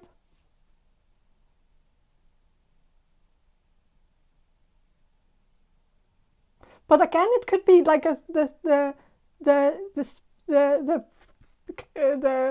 it's still in your feelings, like, or in the feelings of your body, like you're feeling your body, and feelings are the same thing, like feeling things and sensing things, feeling things, being clairsentient. It's about being, like, there's a double meaning of it, obviously. There's the meaning of being able to sense things through touch, like literally being able to, not literally, but yeah, as like sensing supernatural things, or by using your sense of touch, using your, like, feeling things, feeling coldness, hotness, warmness, whatever, be feeling certain things through your body, like sensing certain presences with your senses, like, or the feeling of sense of touch, like, whatever. Not senses, because that's all the other senses too, but like senses, like in the sense of that sense, like one sense of the 5 senses. So, like, one of, but yeah, sensing things with touching things. Feelings are also feelings, like feeling emotions, and that's a double meaning of clairsentience. Some people have clairsentience in the way that they touch things, and can touch objects and sense the story from, like they can, like witches and psychics and all of those who use objects from a deceased person in order to get a sense of their presence, get a feeling of who they were, what they went through when they were alive, and stuff like that. But it can also, I guess, but there's also the emotional aspect of clairsentience, where I don't think these are two different things. I think it's the same thing. It's just two aspects of the same thing, because so you also have the feeling part of it, where you can feel all other people's feelings, feel their pain on you in your body, being an empath in a way, like being able to sense how people are feeling,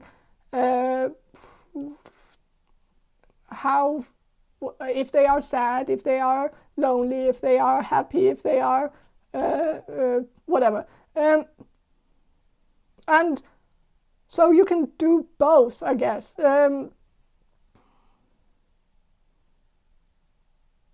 Or either one. It doesn't have to, I don't know. But there is like the double meaning of feeling and feeling things and being able to, like, and yeah, it makes sense that they have the same spot in the brain, and that feeling things and feeling for others, having feelings and feeling pain. I don't know, but I don't know even if that's correct, because I don't know what kind of show I was watching, and I don't know if it's factually correct, but it kind of makes sense. Maybe it's not, but it fits in this context, I guess. So let's just say it is. Four of Pentacles. So I think you have, that's a dude in Rider-Waite. It's a dude cramming onto the pentacle with their dear life, and like being really, really protective of this one object. And that makes, like, I think you have a way of, I think you can do, as I said before, touch objects and get some of the power out of the object, but also getting information out of an object, holding some old thing from an heirloom or something, and sensing the person who owned the thing, but also maybe getting power out of gemstones and crystals, really sucking in the power out of objects, which comes in handy if it's like, and also like getting power out of plants, like getting certain healing powers out of plants and using them, channeling them into you or into someone else who's sick, like taking the power from a plant and not necessarily having, like, that's also the thing about about medicine, like the natural medicine aspect, is that like you can take power out of a plant and channel it into another person without even having to consume, like the person wouldn't have to consume the plant, but that's, I don't know, and that opens up a whole world of actually using a lot of plants for other medical things, because a lot of plants are not safe to consume, and so taking the power out of a toxic plant, and but a plant that still has a power to heal something, and healing another person with it could open up a lot of doors. I don't know.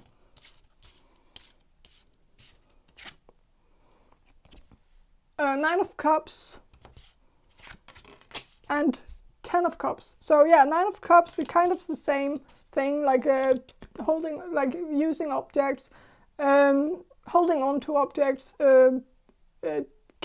You maybe also knowing which objects changes, like feng shui and stuff like that,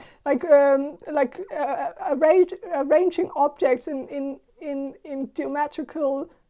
geometrically pleasing ways or whatever, I don't know, so that they will serve a purpose, a higher purpose, or create. You can use furniture, like in feng shui. You can use furniture to channel power. You can, by arranging furniture in certain ways, you can change the course of power or the course of spirit into using it for certain things. You can create hotspots in your house. You can create spots for. You can actually also like create. You can create a certain replica of the Bermuda Triangle in your house by just changing the light, the light and the airflow into the and you could I don't know. I don't know anything about this, but it kind of sounds correct when I say it. I haven't tried, and I have no I don't know, but I know that like you can create a spot in your house where if you put something there, things will fall down, and this is something that has happened to me many times. And you can pin it on ghosts and stuff like that, but I don't believe in ghosts in that.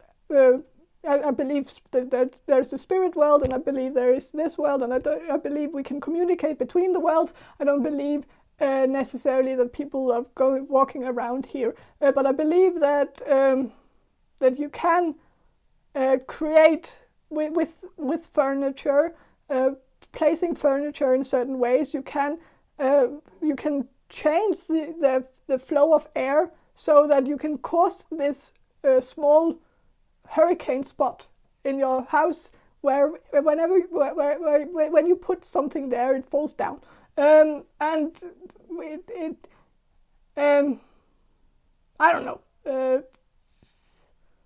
but yeah, there are like air.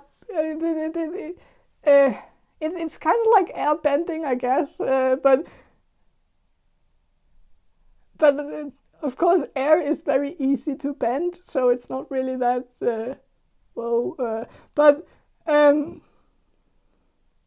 but yeah, I think you could maybe have the talent to do that. You could also be one of those who can balance stones on top of each other. It should be very therapeutic, I've heard.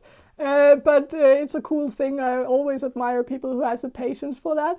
And I think I would probably have that too, but I would be too self-conscious, I think. Like I can't really go to a beach and start putting stones on top of each other on a beach with other people looking. I would feel very, very awkward. So I think I probably would be able to do it, because we can all do it if we practice it for long enough, and I do have the patience for stuff like that, but yeah, I'm too socially awkward for it. So it's but if you are not socially awkward, you could do that. Like go to the beach, start putting stones on top of each other. Yeah. 10 of Cups. So I don't know if some of you are men, and if you are, you might be circumcised. If you are, then it could be one of your talents. It's a weird thing. I know. Yeah.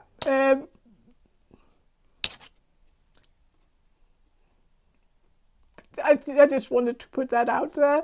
It's very specific for a few of you, and I don't know. I don't know why that would be a talent, though. And it doesn't seem as a talent, but it could help things big and be of help in some way. I don't know. It's what God would have wanted, so I don't believe that, but there must have been a purpose of it. Like, I don't believe in anything that people do as a ritual that didn't have some kind of purpose to begin with. There was an idea behind it at some point, and so the idea behind it might be what it might have given you some kind of power to do something. I don't know. But yeah.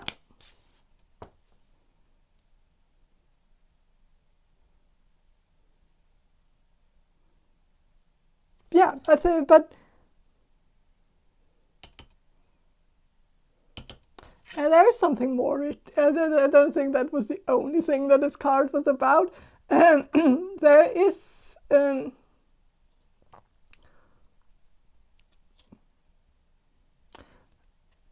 well, it could be about rainbows. Rainbows are, of course, air bending. It's about also water bending. It's air and water bending, I guess, like the blending of those two, creating some kind of illusion. You might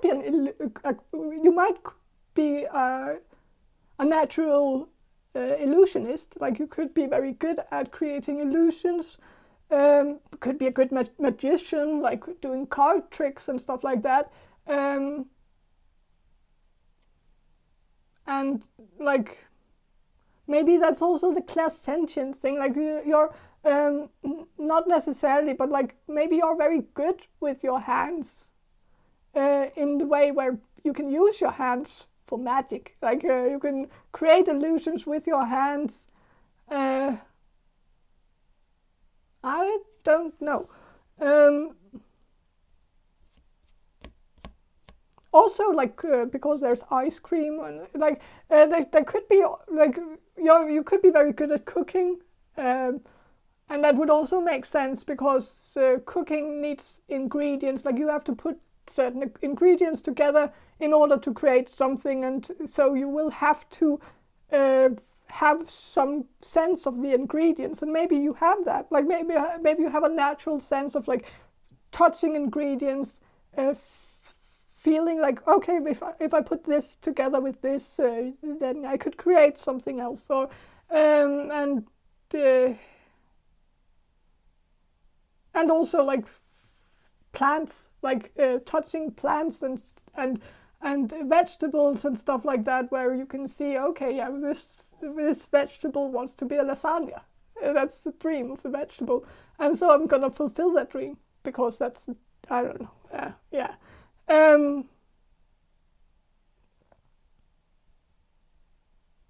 Yeah. So.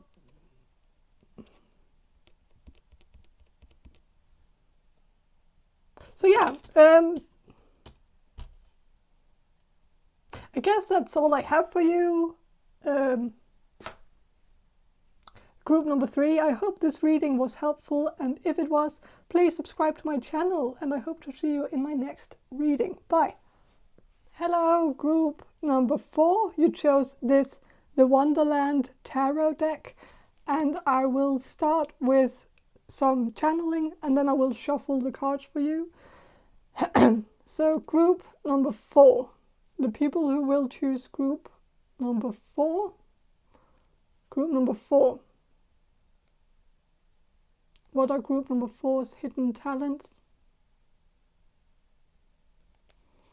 I am seeing a mountain. Something about mountains. I'm sensing one thing that could be that, like, your hidden talent is that you're a good hiker. But maybe you're good with your body. Maybe you are a natural born athletic or athlete. But maybe I don't sense that that's actually what you want, and so maybe that's why it's a hidden talent, because it's a potential that was never really fulfilled.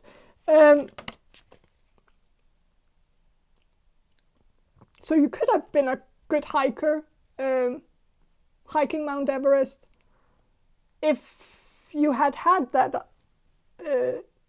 interest. But I'm also sensing that there's something else, about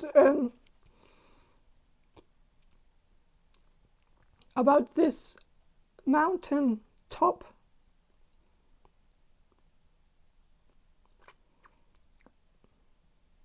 There is that Chinese idiom. I never know how to pronounce that. Idiom. I don't know.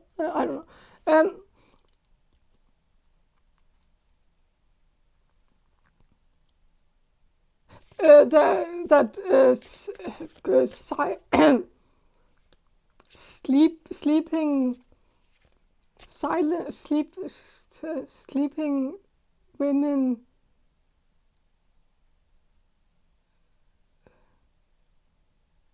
something about moving mountains or something. I don't know. Maybe you can move mountains. I don't think so. It seems a bit impossible to do that. But you might be able to, like, I think you are one of those who can make things happen. Like you're, I think you, sorry,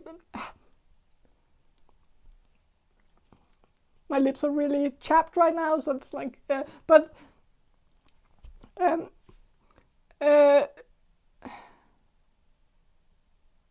think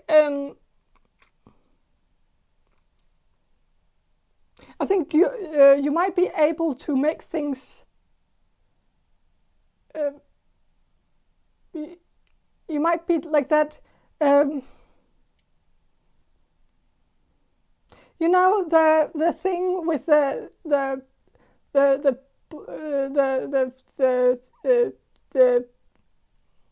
balls on a some that where when you when you like the on so, like there's like this, you know, the balls on a thing where you take one and then click click click, you know, where you move one and then like the one on the other side moves and then it goes like, you know, and like I think you're able to make things happen. You're able to get things into existence. You're like you might not be the one who's actually doing things. Like you may, again, this is a hidden talent, so it's maybe something you can do, but you're not doing it, of course, because it's something you haven't realized that you can do. I think you have the power of making. This is going to sound bad, but it's, again, like it's a hidden talent, so it's not something you've taken advantage of, but I think you can make people do things for you by kind of just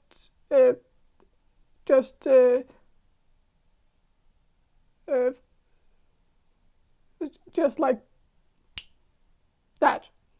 Like you can make people, you can ask people, like people do things. You have maybe the power of persuasion, like you can persuade people into doing things for you.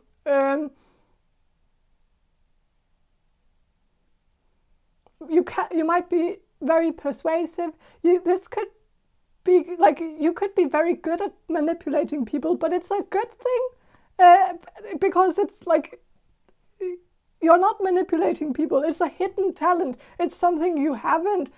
So it's actually like admirable in a way that this is something you can do. Like you can manipulate people. You can be a crafty bitch.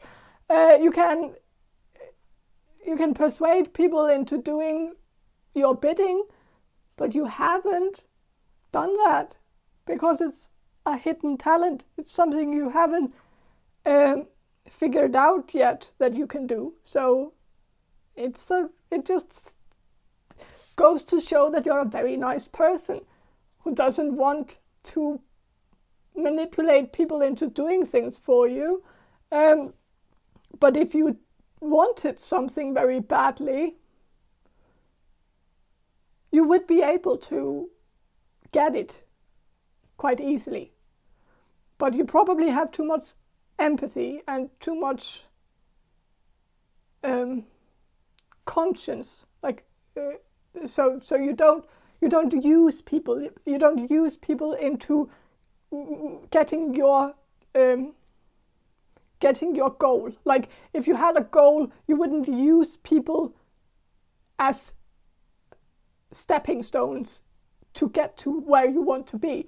But if you were a different type of person, like if you didn't have that empathy, if you were a psychopath by nature, which you aren't, which is good, then you would be able to get your goals, all your goals, fulfilled. You would fulfill your fullest potential. Like you would be your fullest potential, really. Like you would be able to do that, do whatever you want, but because you have the power of persuasion, you have the power of using people in your advantage, seeing how people are assets in your game and stuff like that. You can do that, but you are not doing it, so it's not necessarily something you should do.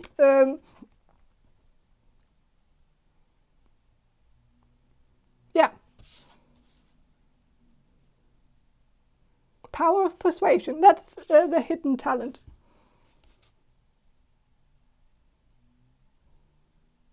But there's also something with the mountain. I also thought about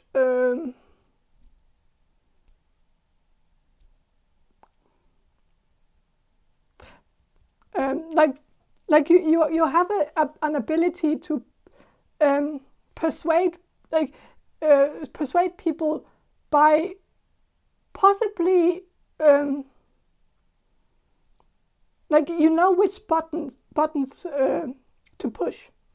You know how to persuade people, like what will work on what, like you know if there's something you want and there's someone in the way, like someone at the gate to where you want to be and guarding the gate, you know which trick to use at the guard so that the guard will let you in.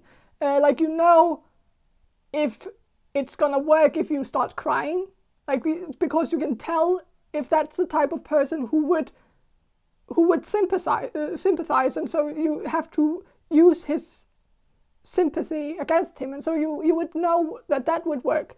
Maybe if there was another guard, you would know that, oh, that's the type of person who would let you in if you flirted with them. Like you know what trick works at what people, like who to use your tricks on, which is of course very, like it's not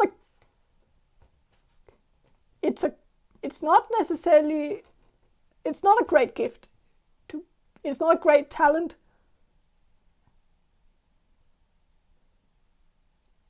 But you're not using it, so it's like, who cares if we are born with a talent and we don't use, it's not necessarily the end of the world. And in this case, I think it's a good thing that you're not using it. It's just like, but yeah, it's kind of like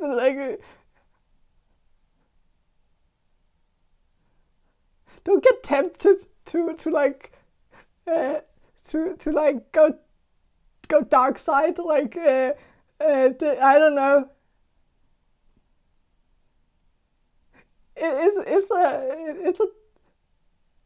It's a dark side energy here. Like it's I'm not gonna lie.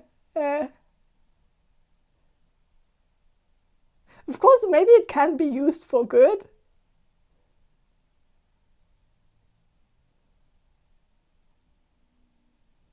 like if you have to persuade a bad person into doing good things, then you could use your power of persuasion on a bad person.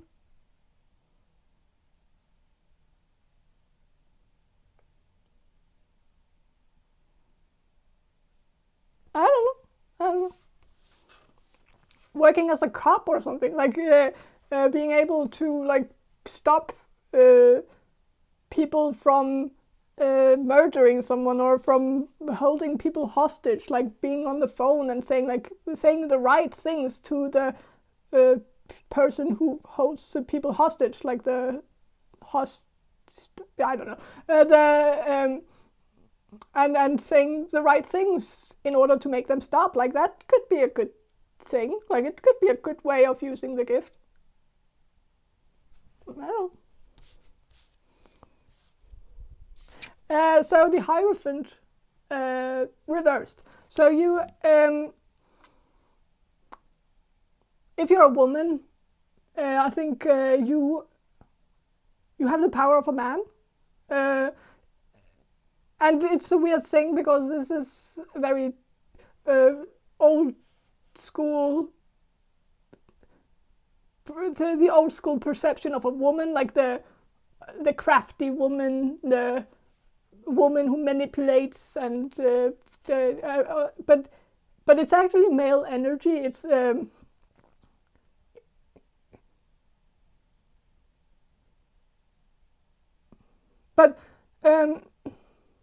but yeah, so you have certain powers, masculine powers, and of course they can be used for good and they can be used for bad. Not all masculine power is bad. Like it's not, obviously. There are good things because like a masculinity, like or masculine power, the masculine energy is of course very very cutthroat. It's very it gets the job done. It's the kind of energy that thinks of the goal, and of course that is a powerful energy, and it's an important energy because it's a drive, it's a motivation to actually get things done.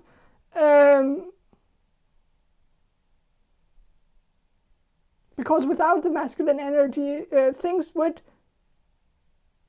very much stay the same in stagnation, but in a very content stagnation, and it doesn't necessarily mean that that it's a, I don't know, but like I think you have the power to fight stagnation, get to where you want to be. Like you have the hidden talent of like getting all your dreams to come true for you, really, if you were to like to really really embrace the dark side in a way. I don't know. I don't know.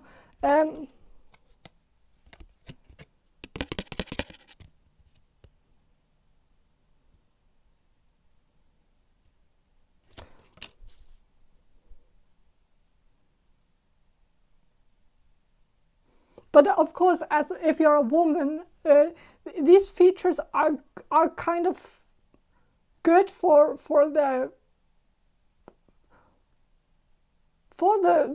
other women. Like you can, because you have the masculine energy, you can go against, or not go against, but you can compete with men. Not that women can't compete with men, like it's not that, but it's just that the men are competitive, like the masculine is competitive, it's a competitive energy, while the feminine energy is not competitive at all. It's very content with not having to compete at all, because there's no point in the competition.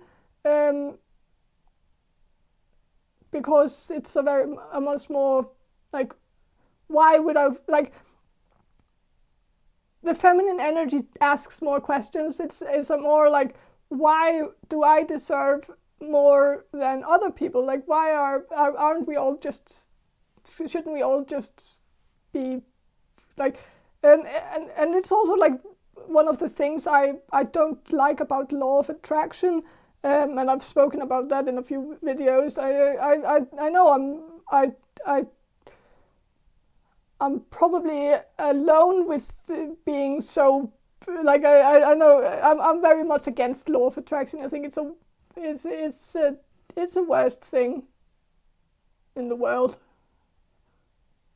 I think, like, I hate it. I hate everything about it, and it's because why, like, I don't want something unless, like, why would I, like, I saw that fucked up movie, the secret or whatever, that movie. I hated every minute of it. I thought it was terrible. But like the idea of, oh, now I'm wishing for winning the lottery, and then I magically won the lottery just because I wanted it so badly.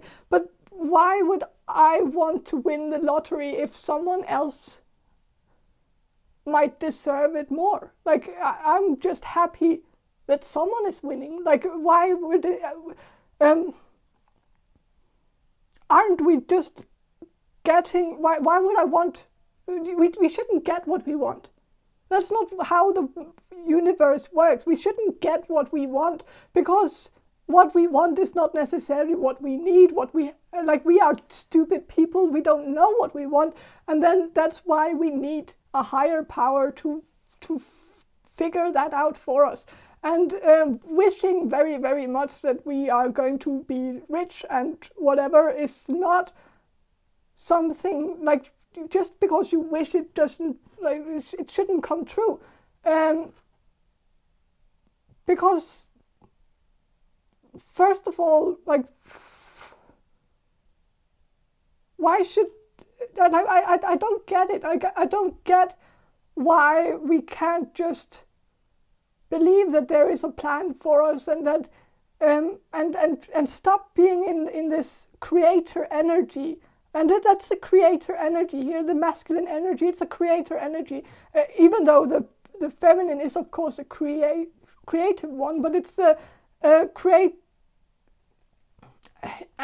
Yeah, I guess that's a bit counterintuitive, but the masculine energy is the one that like has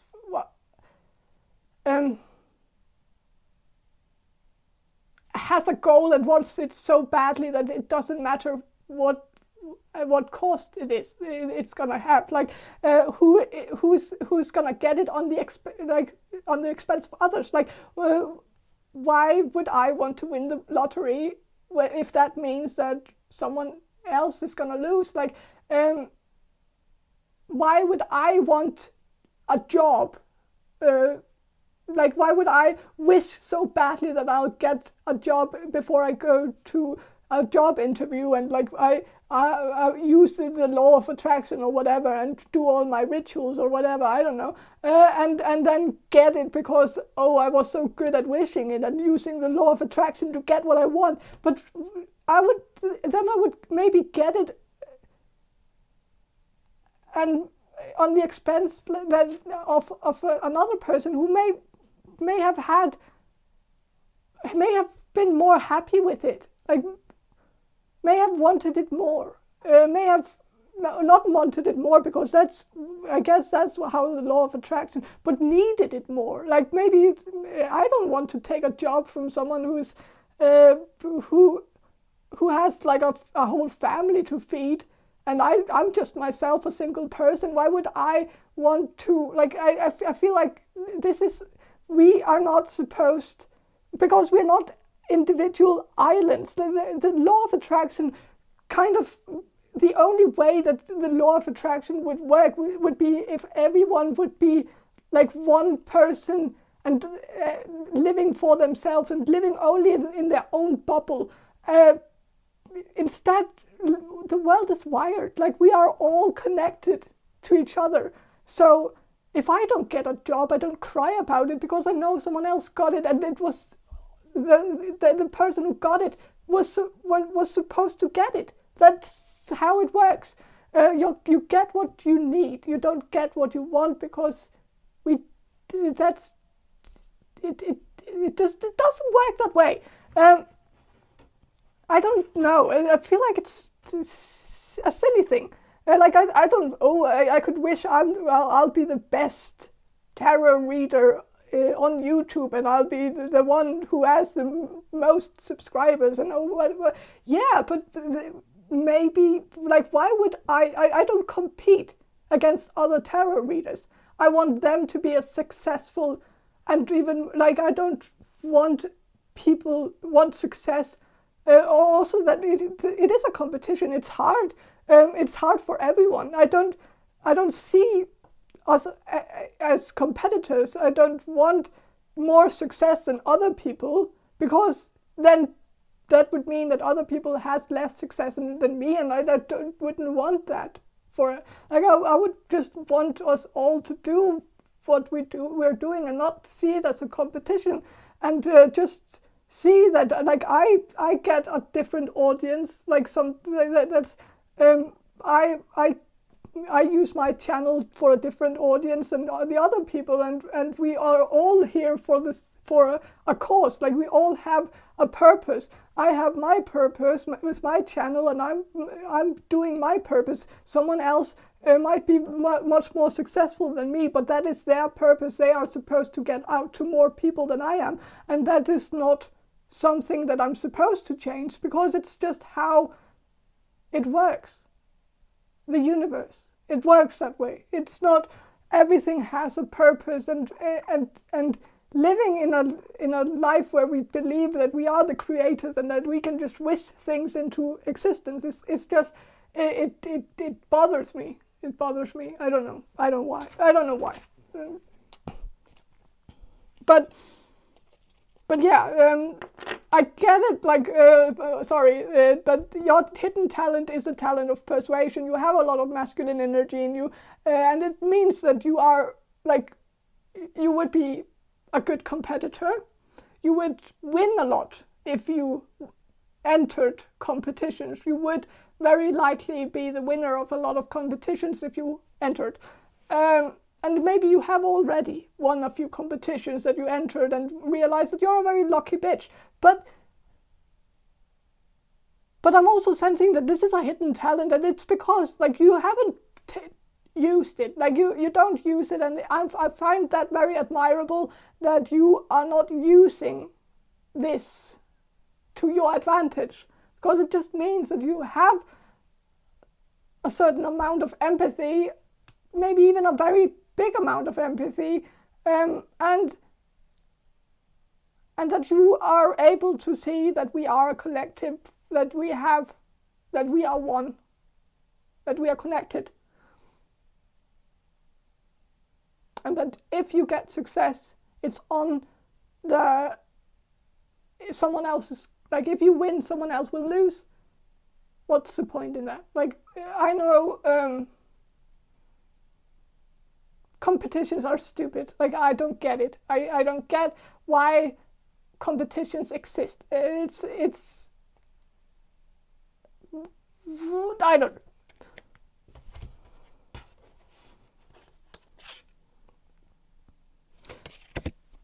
10 of Pentacles reversed. So I think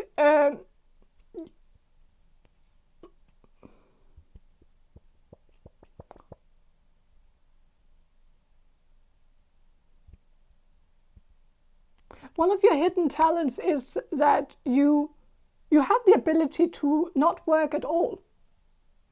You're the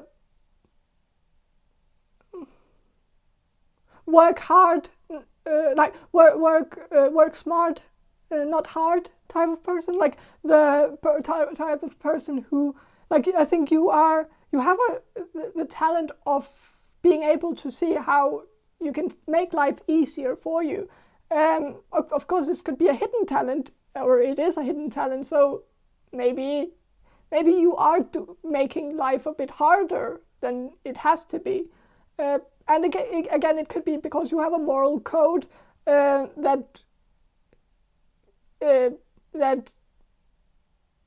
makes you that maybe you enjoy doing hard work. Maybe you don't want to skip corners, and maybe you don't want to have it easy, or easier than anyone else. You want to do the same amount of work as everyone else. Could you make your life easier if you just try to cut corners, try to do things a bit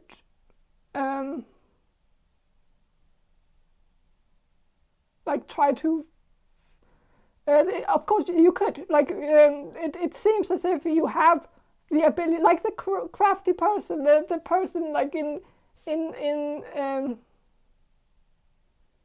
that person in every movie and every show, like I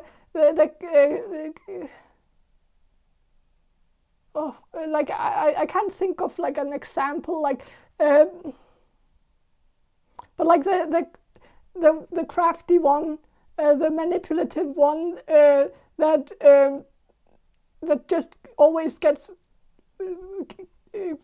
other people to do their bidding, and always and never lifts a finger, because they can just talk their way out of everything, or find a way to make a job. Like maybe you have the ability to create a job where, like, if your job is too hard, you might just create one that's easier, like, and go to your boss and say, like if you work in like retail or whatever, I don't know, but then you could go to your boss and say, I would like to, don't we need a consultant or something, like and then you could create a job title where your only job is to just go around talking to people about nothing, or talking to the employees about nothing, but again, it's a hidden talent, so it's not necessarily something you're gonna use. Like, you're not gonna use this, but you have the power of just making your life very easy if you wanted to. Like, you could make up some bullshit job title and live a very nice life doing absolutely nothing. You have the mind for that sort of thing. Like, you have a mind that can think in those kinds of patterns. If you allowed your brain to do that, you would be able to see certain solutions that might not be ethical, but very efficient, like in reaching your own goal.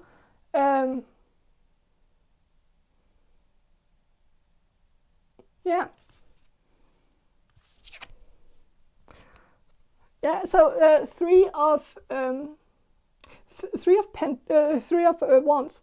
I mean, 3 of wands. So I think you are like, you're able to see behind the curtain. You're able to see things that other people can't see. You see solutions that other people can't see. You are a problem solver. Like, you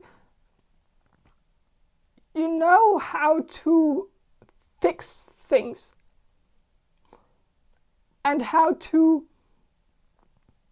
manipulate people and persuade people into doing your bidding and stuff like that. But you also have a creative mind that can think of creative solutions. But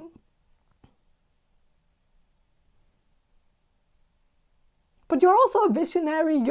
you are like you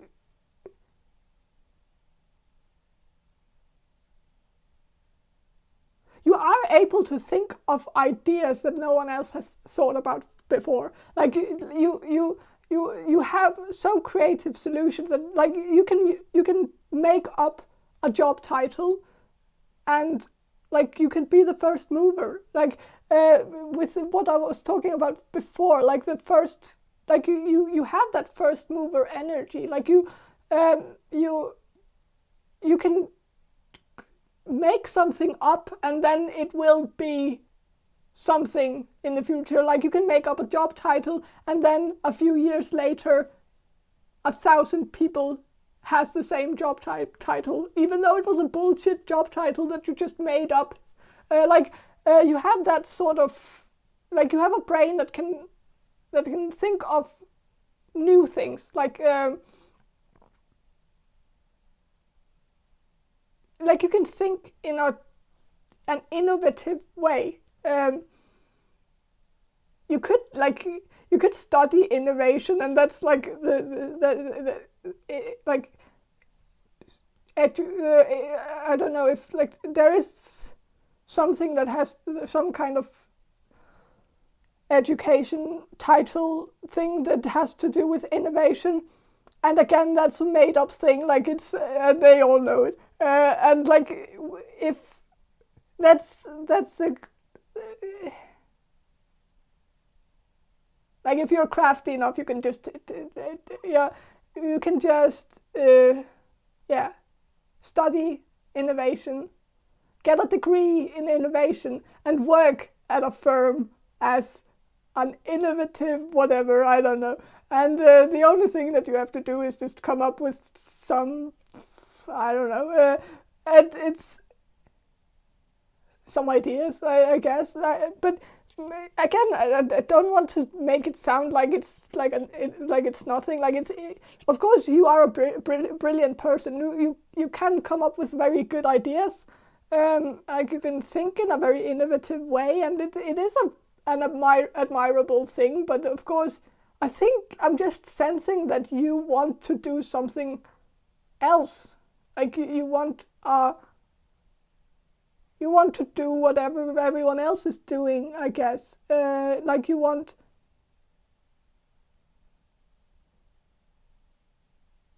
a more simple life, like something that also seems like it has a purpose. Like you want to do something where you can, like you don't want to create a bullshit job title just so you can lay back and relax all day.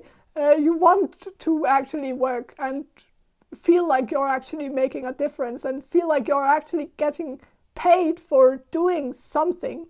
And of course that's because you have a conscience, and that's maybe the godly irony in all of this, is that the people who have the most conscience are the ones who are given this gift, because God thinks like you can have it because you're not going to use it for bad. Like you're not going to use it at all. And so he can very safely give you this gift because you're not going to go dark side with it. And like it's not like he's not going to have a Hitler situation again. Like he knows that he has to be careful with who he gives this gift of persuasion. And so I think he has become more careful with it, and I think that's why you have it. Like you could be Hitler, but you're not gonna be, because you're good. Like you're a good person. You have a conscience. You're not gonna persuade people into killing Jews. You're not gonna manipulate people into killing Jews. You're gonna use it very sparsely, only very, very little, and it's kind of, I'm just sensing you're gonna use it for good, or not use it at all, and that's a good thing.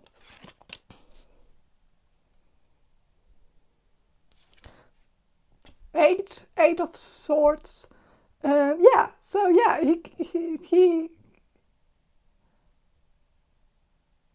you're God gave you this gift because he knew that, like in Rider-Waite, this card is a lady with blindfold on, and she's and there's like these swords behind her, and she doesn't know how to get out. Like she's also bound with with a rope, and she doesn't know how to get out. But it's because she's blindfolded, and so she actually it's not very like she's not trapped, but she thinks she's trapped because she doesn't have her vision, and so it's. But really, if she didn't have the blindfold on, she would realize that she's not really in that much of a bad situation. Like this, she can actually get free, and so I think this could mean a few things. I think this means that I think God created this because it's supposed to be hidden. They gave it to you because they knew you were blind, that you're blindfolded to it, like you're blind to it. You don't realize your power, and that's a good thing. As soon as you realize your power, you might go dark side and start persuading people and be using it for first you will maybe use it just to get people to drive you around in their car, like calling up some friends and say like, do you want to hang out? But really you just want their car, and or something like that. And so then it just gets more and more manipulative until the point where you start dating someone just for the perks of it, and stuff like that. And I don't know. But you don't, like you don't use your power of persuasion, you don't use your manipulative skills, and so you and that's why it's hidden, and that's why it was given to you, because you were not supposed, like you're not gonna use it. So yeah.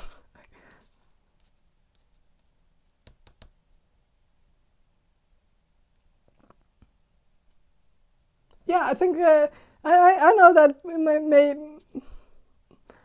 might have been like I guess I want to know if there's like one more, like another hidden talent besides this one that I can tell you, because this is a bit of a bummer. Like it's a bummer to know you have a talent that you can't use, but I want to see if there's something else, like something else, another hidden talent for group number 4.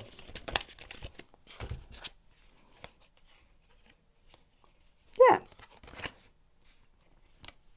Page of flamingos. So that is Page of Swords. And so that was another thing I was thinking about with the mountain in the beginning. I was kind of thinking about an iceberg too, and you know how the iceberg, like you see the tip of the iceberg, but really underneath there's like this there's a lot underneath, and that's also what I'm getting at with the 3 of wands, who's looking behind the curtain. I think you have the ability to analyze. You have the ability to know if people are lying to you. You have the ability, like, because you're good at reading people, and you can use that for bad, but you can also use it for good, because you're good at reading people, and like you can sense things about people without them telling you.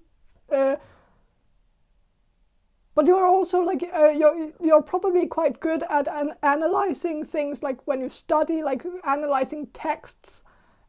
Figuring out the symbolism in texts, and figuring out what was the author, what would have the author, what was the point of the text, like what did the author intend it to mean, or maybe you can do some bibliomancy as well, like you can use books as divination tools, like maybe books speak to you in a different way, like you're able to get different things out of books, different, like, I don't know, like touching a book and then you like might connect with the author who wrote the book.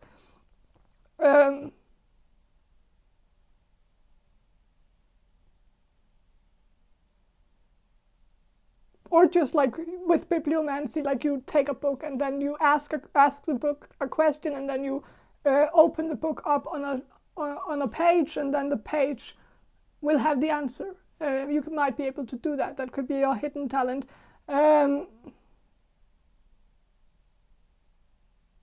As well.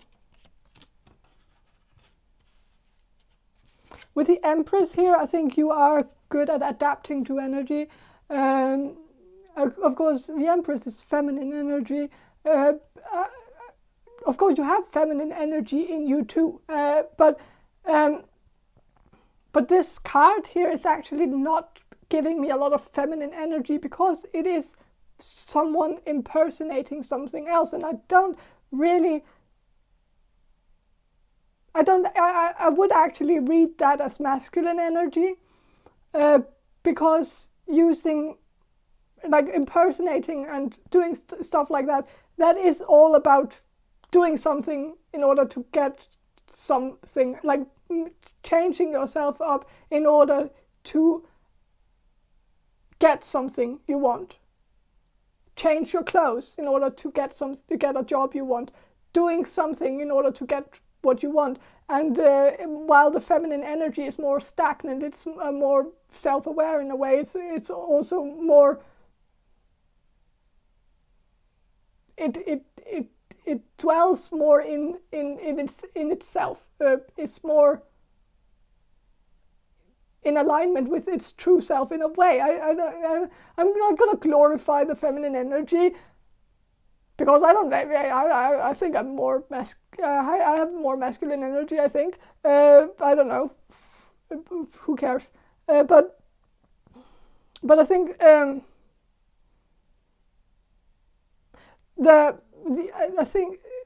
I think you have the ability to impersonate as well. That could be a hidden talent. You could be like, if you wanted to be an actor, you probably could be, because you're good at impersonating someone else, or making impersonations, like, or making, what's it called, like when you change your voice in order to sound like someone else. Like, it's not like I don't know, but you might also be able to do accents and do things that, like, maybe you could do sketches with different accents, or impersonating people, or impersonating celebrities, or because you might be very good at impersonating. Of course, maybe don't let it go overboard so that you don't go dark side and stuff like that. I don't know. I don't think you would. I don't know how it would end. I don't know. I don't know how that would be bad, but I'm just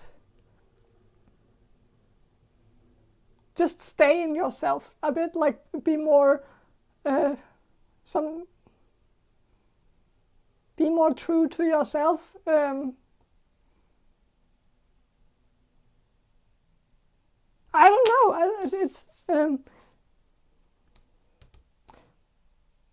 with the Page of Wands. Again, it's a frog impersonating a judge, and so again, it's a bit like another sign that you're good at impersonating. You could have also, like, you would be very good in any job where you have certain authority over others. Like, maybe if you became a priest, like, every time you would put the priest dress on, you might turn into a priest. Like when you, that's also like the idea of a uniform is also like the idea that one becomes whatever they are when they put the uniform on. And so I think if you put a uniform on, you would become what you're impersonating. Like you would impersonate a priest, you would impersonate a judge if you had the judge suit on, and impersonate a police officer if you had a police uniform on. And it's not a bad thing.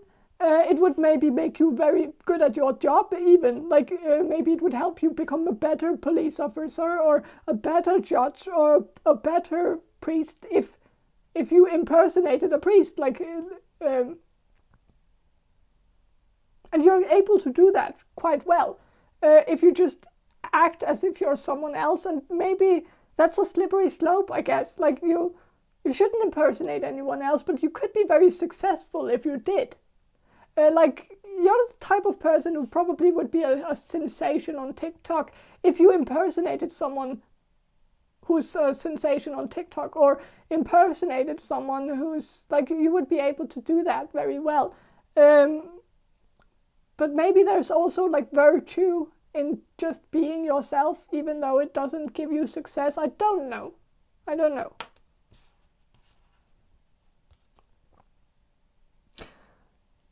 But yeah, I think that's all I have for you. Group number 4. I hope this reading was helpful, and if it was, please subscribe to my channel, and I hope to see you in my next reading. Bye. Hello, group number 5. You chose this, the Alcohol Tarot, and I will start with some channeling, and then I will shuffle the cards for you. Okay, so group number 5, the people who will choose group number 5. Group number 5.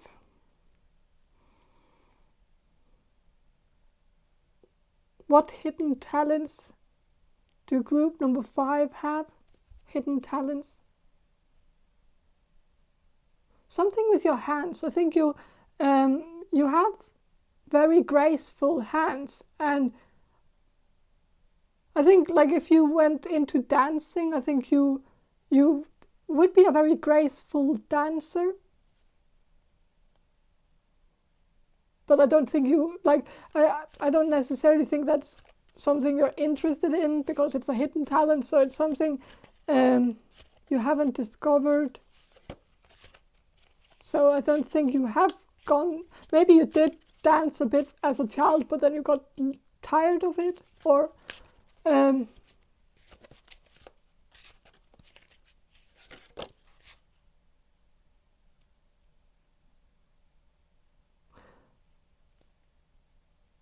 think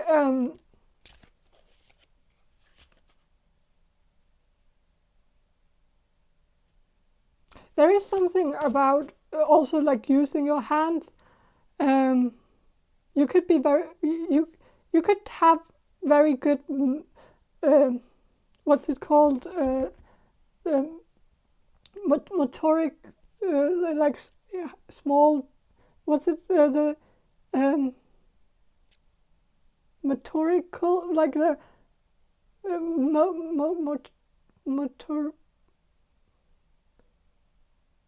the small motoric skills in the hand, like fine motoric skills in the, like the small like you might be very good at small things, like having with very small things, doing things with small things, very small things, like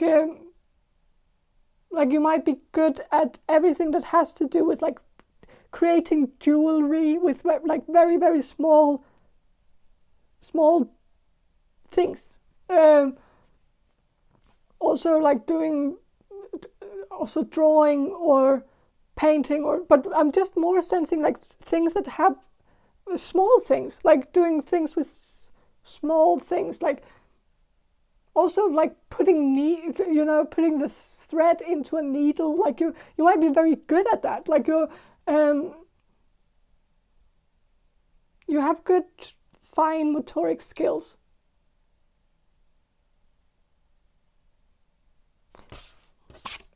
a glass of wine reversed, which is Ace of Cups reversed. So I think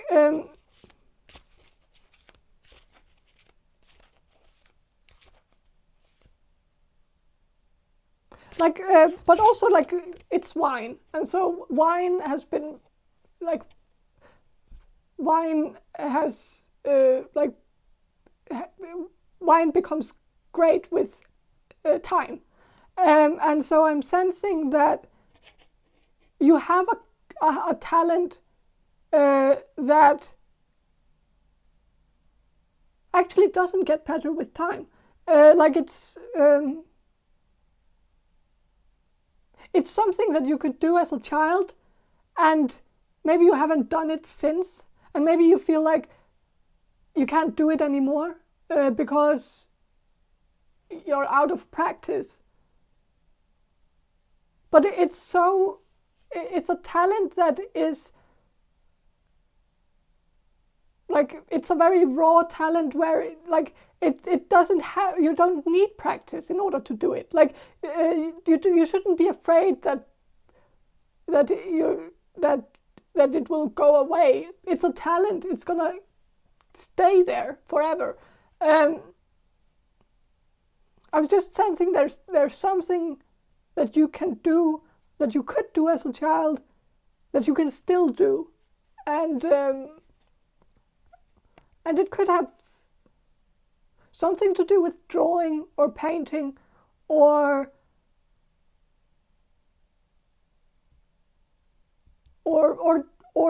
working with small objects, creating jewelry.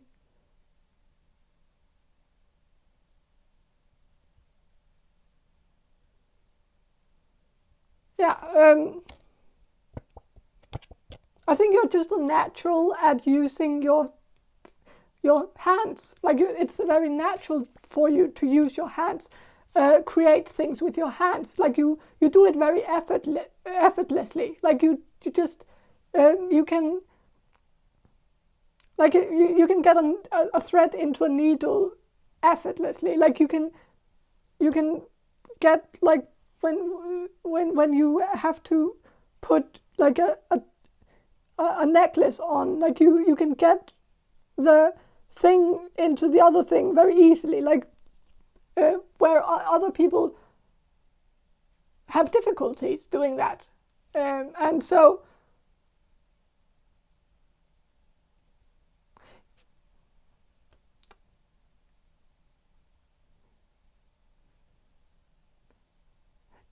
you if you're a man,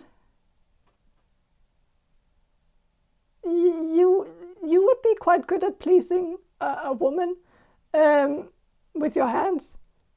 If you're a woman, you could be very good at pleasing another woman with your hands, or a man.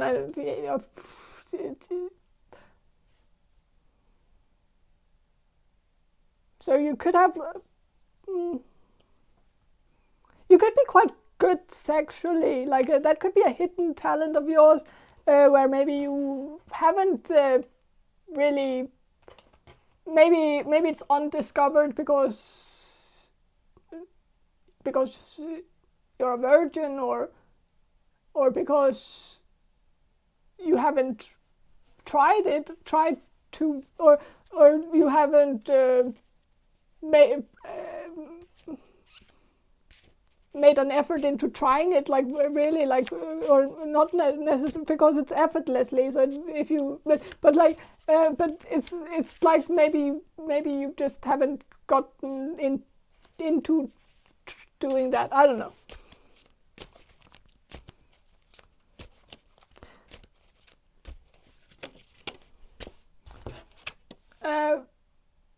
One again, the Ace of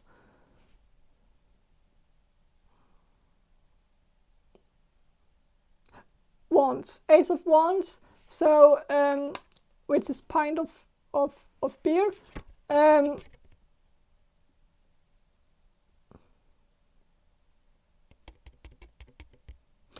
I think, well, you could be a good bartender.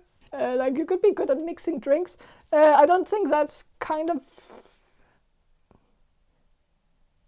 I don't think that's necessarily the thing here, but it could be a hidden talent of yours, that you're good at mixing drinks.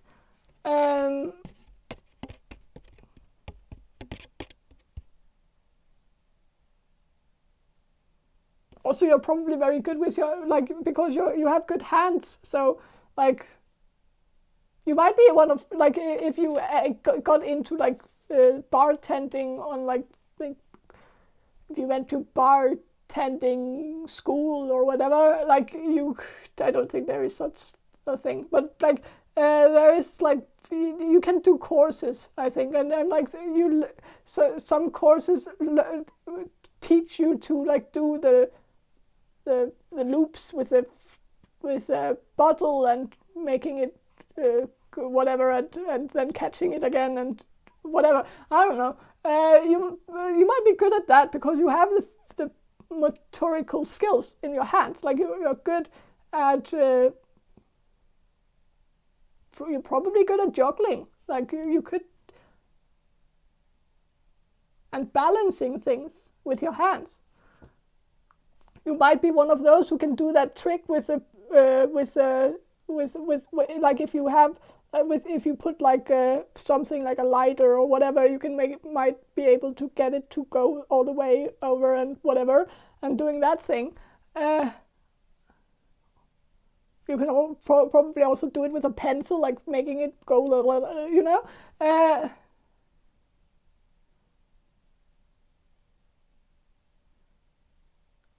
Yeah, I guess. You might be able to do a lot of stuff like tricks with your hands, hand tricks. I don't know. So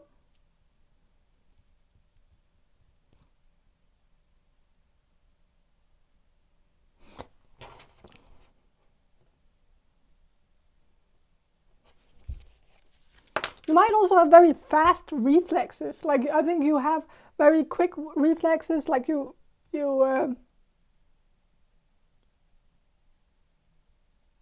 yeah, you might be able to catch things as they fall down and stuff like that.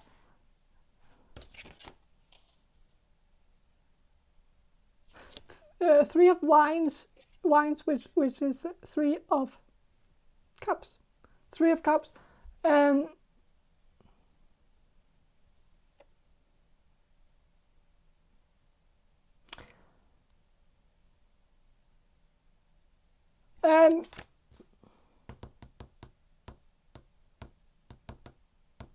I think you are. I think you also have a talent of creating parties, like you, or creating a good time for others. Like you are the party in a way. Like I don't know. I don't know if some of you like might feel like that's not that doesn't make sense. But I think you don't have to be the center of attention in order to be the life of the party. Like you can be the light of the party, but being in the background, like or the life of the party. I mean, but being in the background, but also the light of the party. Like the light of the party is coming from some light bulb somewhere. Don't look at it because we don't look directly at it, because then we would see spots, and so it wouldn't be safe. But I am sensing that like you have a talent of creating good times for others, making like if a party is dull, if it's very boring, and people are getting bored, you might be very good at changing the vibration or changing the energy in the room by doing something, like sparking some kind of starting something. Like maybe you won't be a part of it, but you might be able to start things so that other people will have a good time.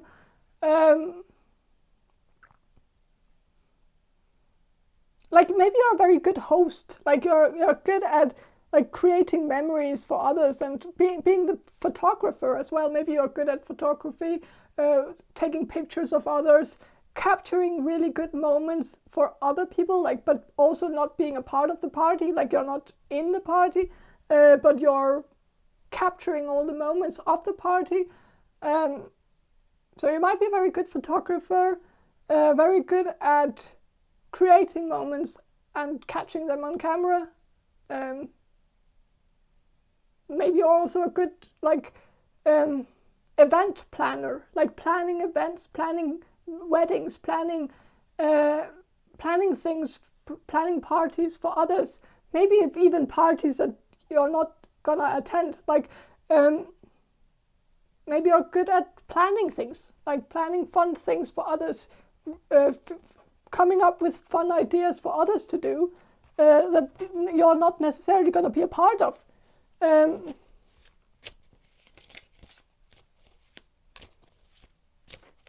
Maybe your hidden talent is actually not hidden to you. Like maybe you already know this talent, but it's hidden to all others because you might be that person who creates all the memories, who captures all the memories on camera, but no one actually remembers that you were at the party, or that you even started the party, or that you even planned the party, because you're not on any of the pictures. And people have faulty memories, and sometimes people only remember things or remember people if they were in the pictures, and so sometimes people don't have memories of other people that weren't in the pictures, or I don't know.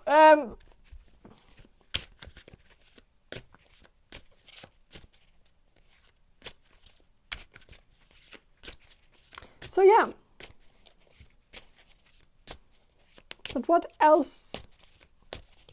What other hidden talents, maybe talents that you haven't discovered yet, do five of the five group five have?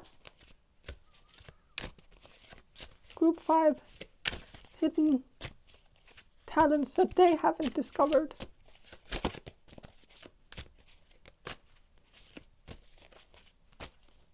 I think you would be very good at braiding hair, like really good at braiding hair, because you have those hands that can just do small things, and like I can't do braids for shit. Like I can't, like I don't like have them. I don't have the motor skills for it. Like I don't have the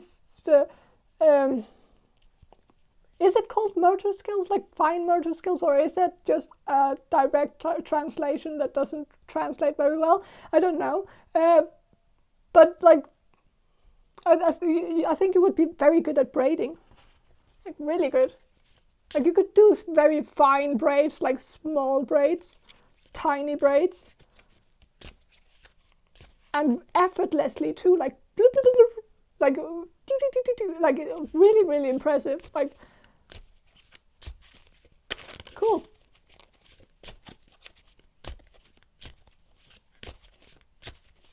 So what else? Hidden talents. Group number 5, hidden talents.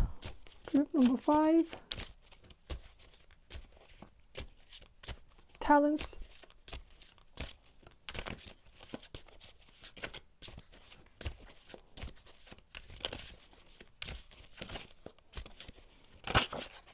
You would probably be a very good at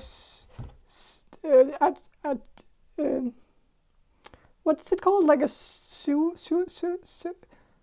someone who sews, like you know, the people who like creates clothes, like with a sewing machine, or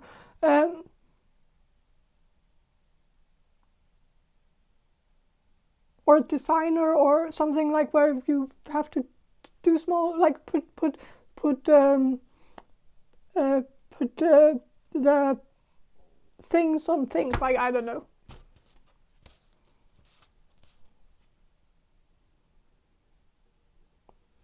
But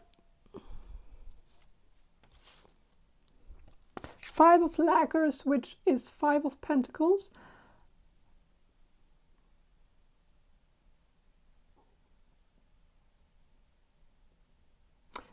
I think I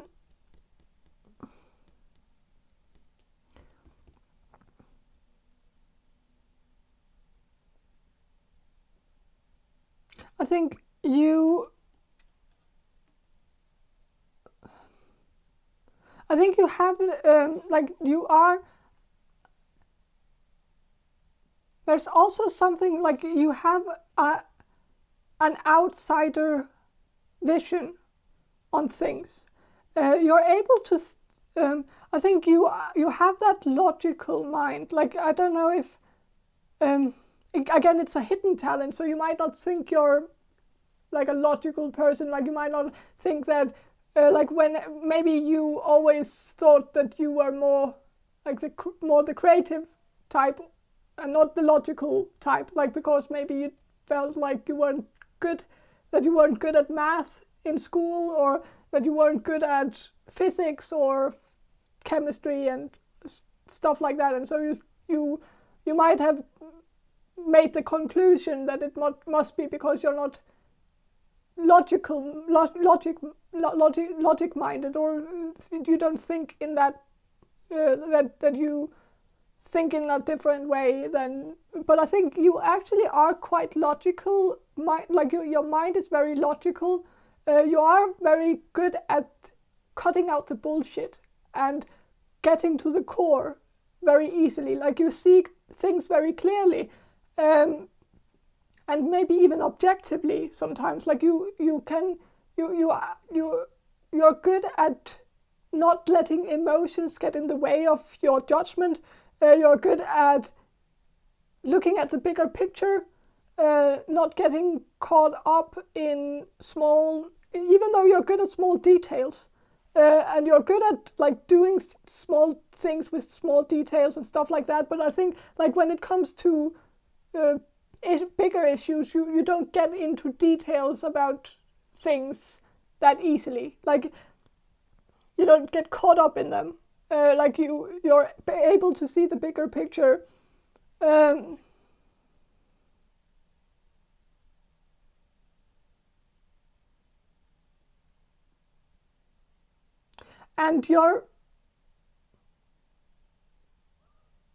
I think you are actually quite good with numbers.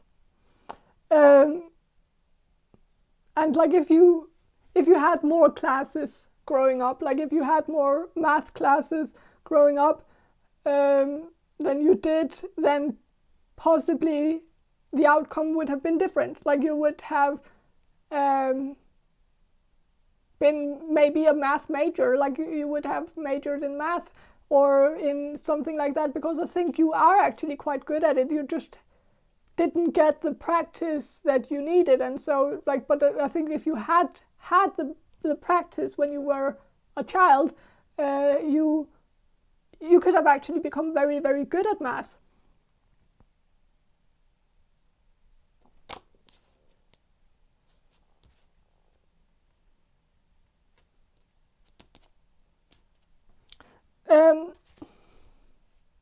With the King of Pentacles, yeah, I think you're quite, you could be quite good at business as well. Like your numbers when it comes to business, like being like being in charge of the books in a bigger firm, that could probably be something that you would excel at if you tried it. Like I think you would be quite good at maybe even on a larger scale.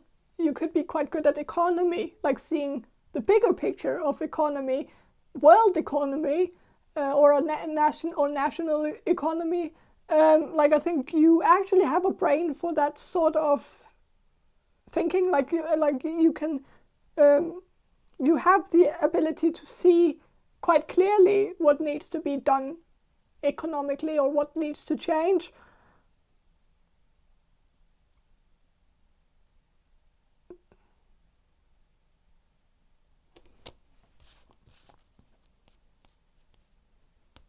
Yeah.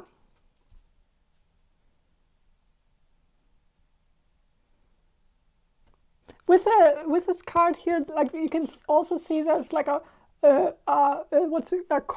I don't know, underneath the beer. So I think you're like, some of you might be neat freaks. I think you're very good at keeping things organized and tidy. Maybe, again, this could be a hidden talent, so maybe you are a slob right now, but maybe it's a choice. Maybe, like I'm a Virgo, I'm a slob. I like people would very much judge me if they saw my apartment because it looks like a dump. I don't understand why I'm a Virgo, because I don't fit into the stereotype where all Virgos are believed to be tidy and have that cleanliness and being very, very organized, and like I'm very, very chaotic and disorganized, and I don't have that thing. But then I read something somewhere that kind of made it make sense to me, and that is that Virgos are not tidy or organized, or like it's not really that, or they are, but they are just very efficient in their way of thinking. And so if organization, if things, if it's more efficient that things are organized, then a Virgo will organize the shit out of everything. But if a Virgo is of the belief that it's a waste of time to organize because it doesn't really save them time, or it doesn't make them more efficient in their life, then they won't do it because they don't see a point in it. And so you might be a Virgo, and this could be why I'm talking to you about this. But I think you might be very organized, or you might be very disorganized. But it might be because you don't do things unless you see a point in it. Like, you don't waste your time doing something if the outcome is not going to be better than the stagnation. Like, why would you change things if things are already working quite fine? Then that would be a waste of time. Then you would waste time on doing something where you could clearly have done something else that was more efficient in that time. And so you could be either or. Like, you could be very organized because it saves you time, or you could be very, very disorganized because organization doesn't save time for you in your life. It doesn't fit your life to be organized. And there could also be another factor here, is that if you are a Virgo, it could be because you haven't become your sun sign yet.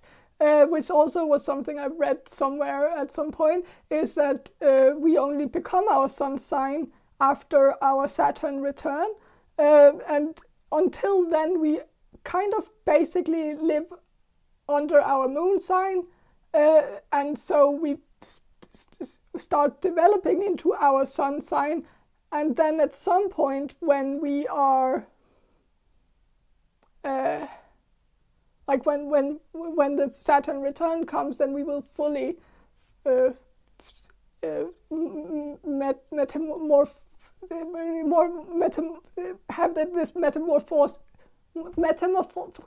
metamorphosis into our sun sign. That could also be whatever. So maybe you have Virgo in your sun sign, or some other tidy sign. I don't know what other tidy signs there are, like Libra or Capricorn, I guess. But then maybe you have a very chaotic moon sign, and maybe that's why you are disorganized right now, is because you are living in your moon sign more, and I'm a Gemini in moon sign, and so that's probably the chaotic energy. So my point is, I don't know what my point was, but I think you are quite good at organizing. Like, if you put your mind into it, like if you took the time, you would be a very, very good organizer, and you would be very good at organizing. And also organizing on a bigger scale, like in an organization, creating an organization, organizing an organization. Yeah, I don't know.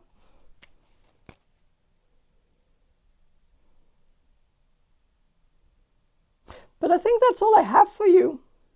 Group number 5. I hope this reading was helpful, and if it was, please subscribe to my channel, and I hope to see you in my next reading. Bye. Hello, group number 6. You chose the Hermetic Tarot deck, and I will start with some channeling, and then I will shuffle the cards for you. So group number 6, the people who will choose group number 6. What are group number 6 talents? Hidden talents. What talents have group number 6 not discovered yet? I think some of you have a very good singing voice. And yeah, you might not have discovered that yet because you haven't trained it or practiced. But I think you could be quite good at singing.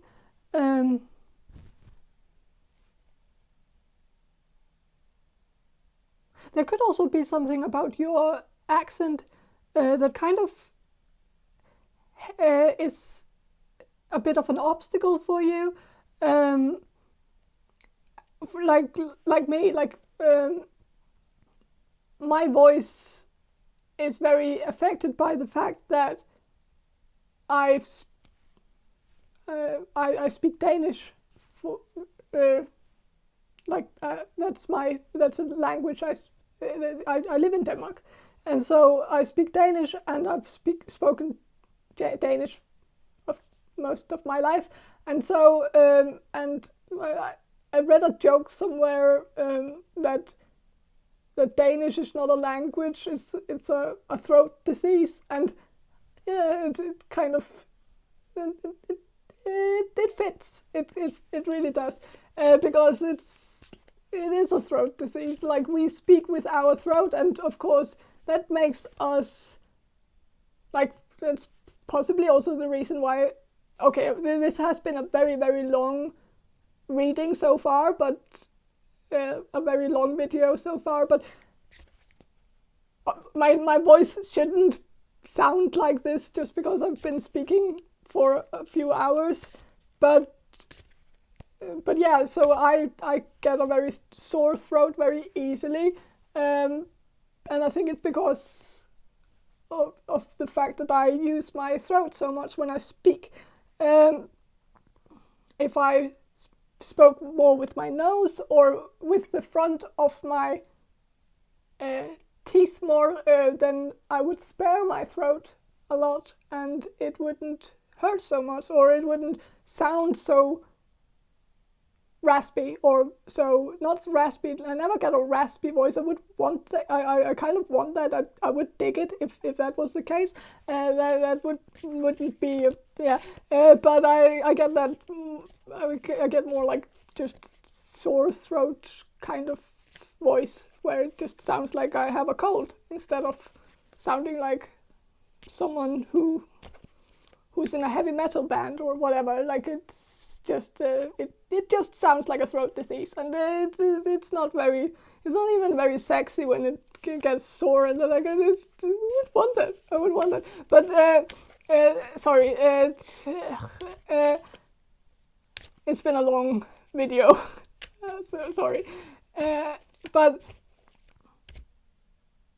yeah, I think not that I think I think there's just something about your accent that, or the language that you speak on a regular, that it might cause you to maybe it has contributed in you not realizing that you have a very beautiful singing voice. And that's also the thing, like if you speak an ugly language, like no offense, like Danish is an ugly language, and so like but if you speak speak like Danish, or probably not, but if you do, like, leave a comment, that's cool. But like if you speak or speak like something like, I don't want to offend anyone by like saying a lot of languages that I think sound ugly, but like there are certain languages that are a bit harder or a bit raw or rougher, like Russian or Polish or German or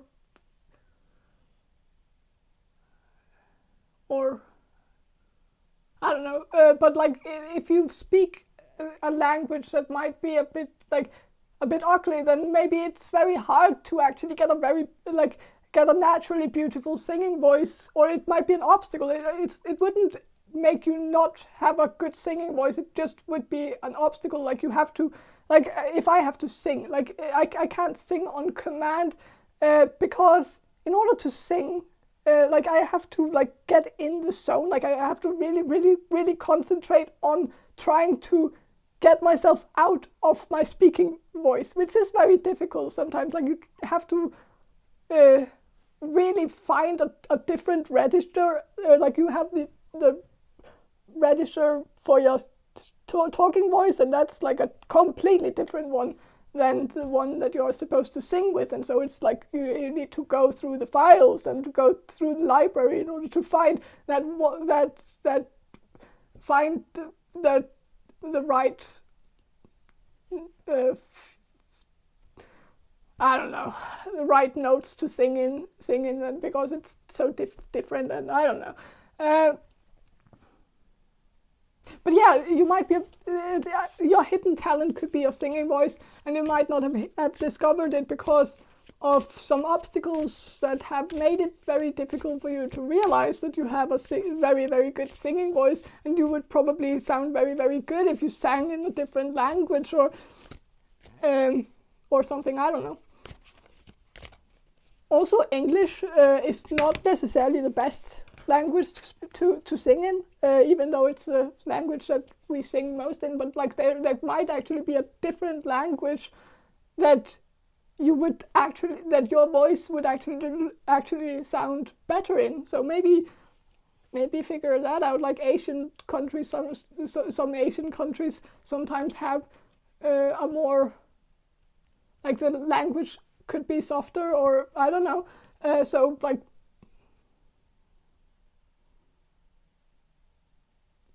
maybe find another language to sing in. Just so I don't know.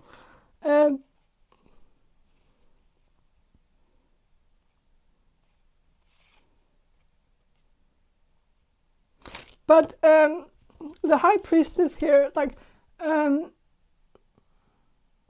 think one of the hidden talents that you have is probably that you're quite good with languages in general. Like I think you could quite easily learn a new language if you set your mind to it. Like I think it would come very naturally to you. Like you would be able to pick up on the sounds very easily, or the grammar. Like I think I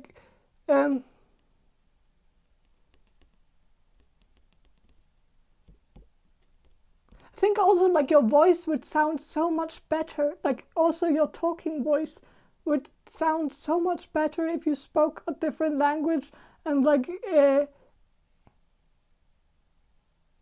like I think you have a whole different register. Like I don't think register is the right word, but like registry, like I think I'm translating directly. It's called register in Danish, but like it's yeah, it's not called that in English. It's called something completely different. But like the range, the range that we sing in, like I think your range would be different if you spoke a different, like it makes sense because like I speak like this because I have a Danish accent, so I speak very much with the throat, and I speak a bit lower because of my accent. But if I were to speak with like an Icelandic accent, which is my natural accent, but not really because it's it's my mother tongue. Icelandic is my mother tongue, and so it's I don't want to make this whole video about me. I'm sorry, but yeah, but I'll make it short. But if I were to speak with an Icelandic accent, which is my mother tongue, but it's not my go-to language. Like my go-to language is Danish, but then I would probably speak more with my teeth and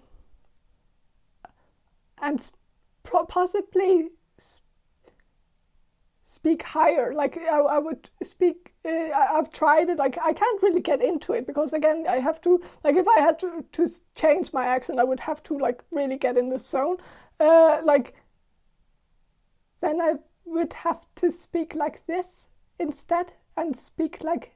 Then I would speak a little higher if I spoke with my Icelandic accent. Then I would speak very much softer and higher, and then it would be different.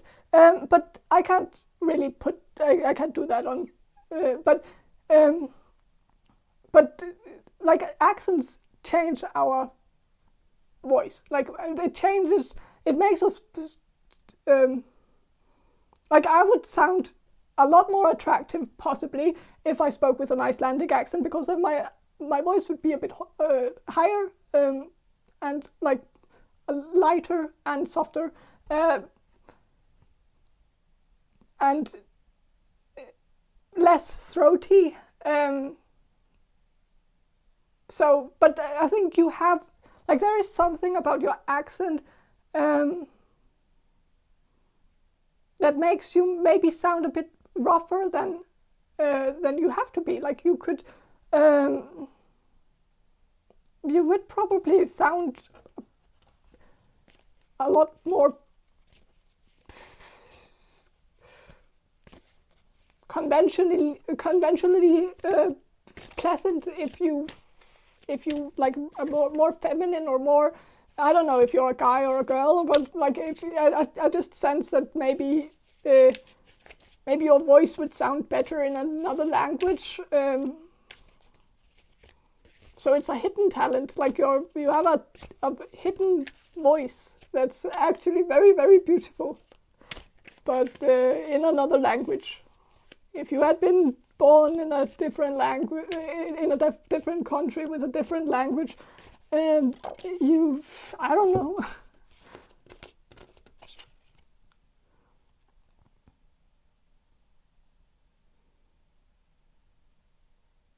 But yeah, so 8 of Wands reversed. So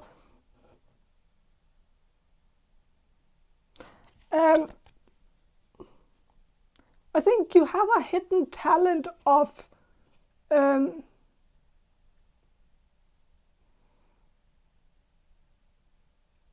you can bounce off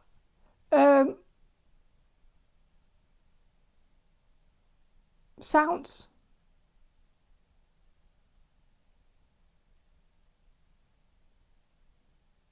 That makes no sense. But like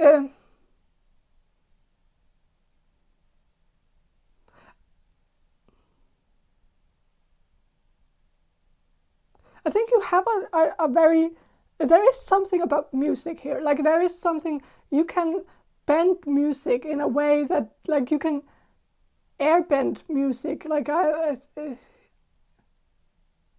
like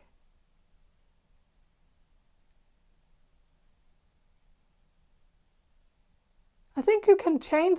Like there is something about like you can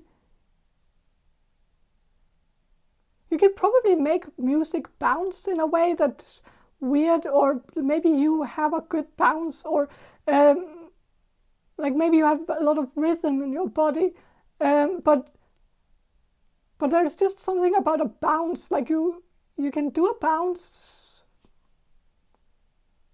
or you can bounce your voice maybe, or like you can do something that bounces, where you can make the tones bounce off in a way,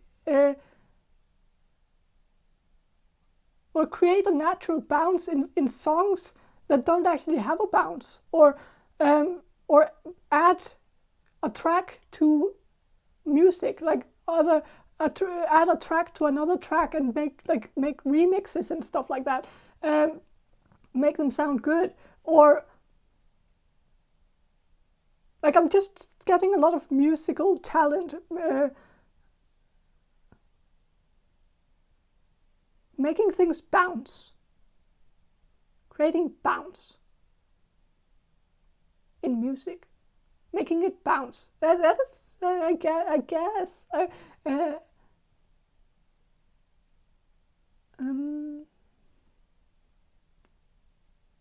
There's like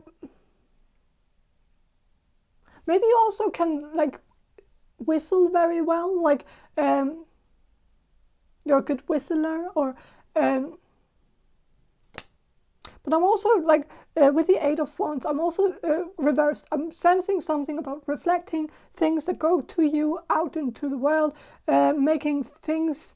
You get something, you create it, you change it. Like things come to you, things radiate towards you. You change the vibration, make them different.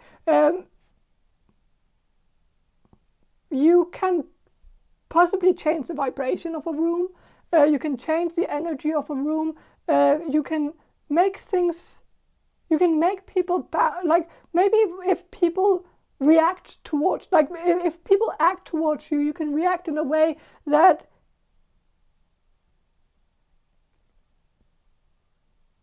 makes them stop. Like I think you can stop people from, like if people come at you and say something nasty to you, you have a natural ability to come up with a comeback very easily, and that will just checkmate them. Like you can checkmate people. Like you get the final word in every time. Like you have a way of just, like if people come at you, you can just make them stop and go away. Like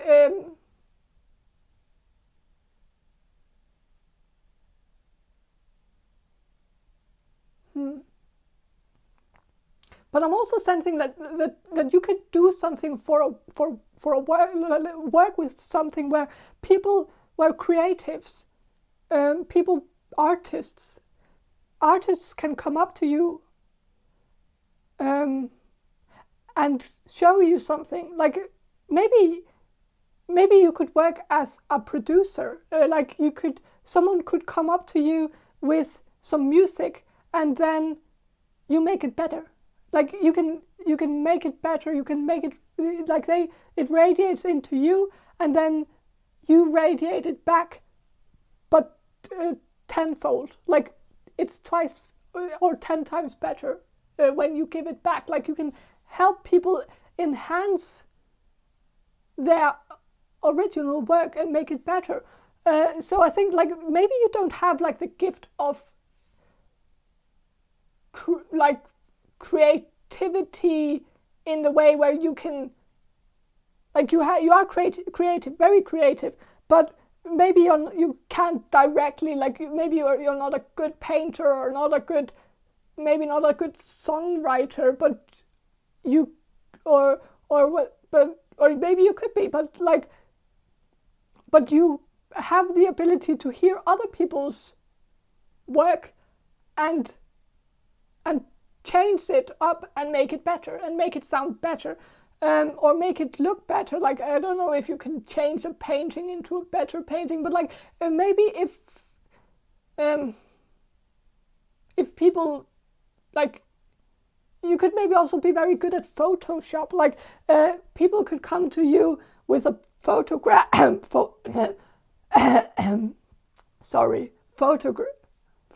photograph that they've taken of themselves, and it's a very pretty photograph, but you can use Photoshop and make it even better, maybe change some of the features without making it too much, but changing them in so that it's even better to look at. Like creating beauty out of something that's already beautiful, but just making it even more beautiful. And that's also with the remixes, taking a good song, but making it better by putting on a bouncy track, or I don't know. Yeah, so that's definitely a good talent to have.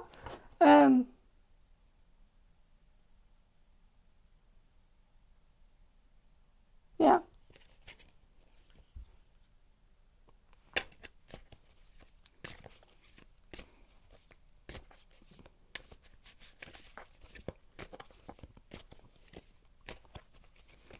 Well, what are some more hidden talents that group number 6 has? Some more hidden talents. I think you're quite good at makeup as well. Like, I don't know if maybe you haven't, again, it's a hidden talent, so maybe you don't like to wear makeup, or you don't quite enjoy doing makeup, and maybe it's not something you're interested in, but that's why it's hidden. So it's maybe because of lack of interest. But if you were actually to pursue it professionally, like learn how to do makeup professionally, I think you would be very, very good at it, because you have a good eye of seeing what's beautiful about a person and then enhancing it.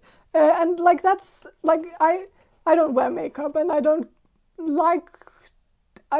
really, for some reason, I watch makeup videos sometimes on YouTube. I don't really know why, but it's also why I watch cooking shows, even though I don't cook. Like, it's a guilty pleasure in a way. I don't get it, but so maybe it's like I watch some. I watch. Sorry.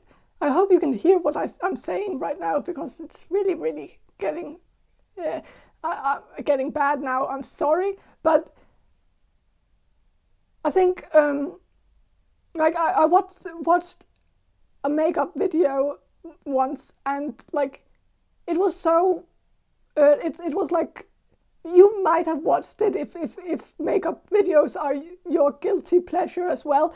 It was like a Korean woman who put makeup on someone who I don't know, like it was like a professional, like someone who went to a makeup artist to get her makeup done, and it was done by a Korean, and she asked the Korean to like do Korean makeup, like Korean style makeup, and it was like it completely changed her face without making it too much. Like it just made her very beautiful, but in a very subtle way. And it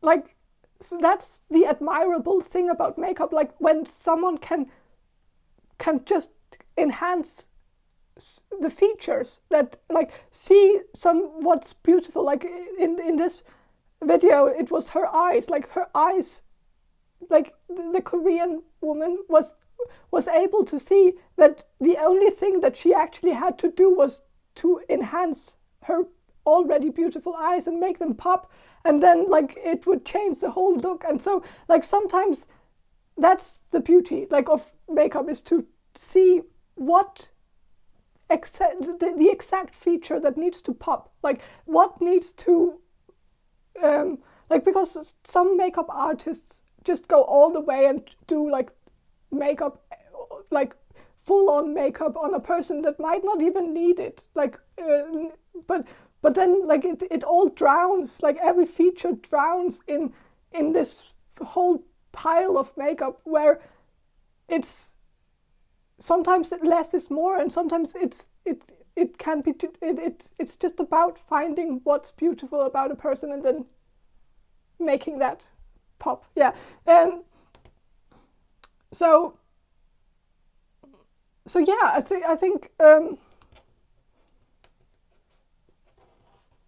think you're good at, like, you have that vision for seeing exactly what needs to change in order to make someone even more beautiful. Like what you need to enhance, and that's a good talent.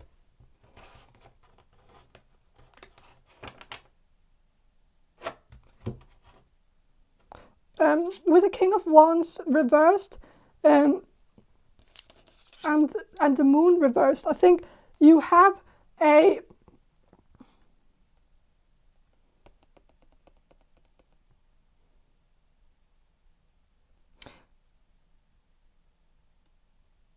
you also have a talent of making things come to light, like putting light on things that, like with the enhancement, or like finding one thing, like also like if you listen to music as a producer and you then you are of course looking for faults. Like you're also like you're looking for what's brilliant about it so that you can enhance the brilliance, but you also look for the faults in the piece so that you can get those away, like put out the flaws, enhance the brilliance.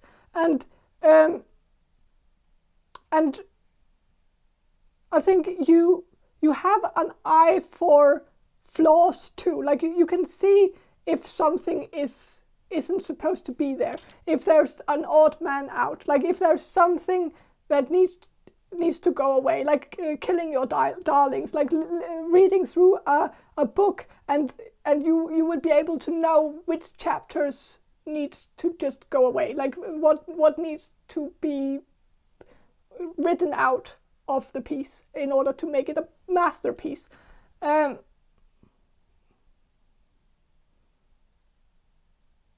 So yeah, you can also be very good at like being a publisher, reading through books, finding out what works and what doesn't work. So yeah, but I think that's all I have for you.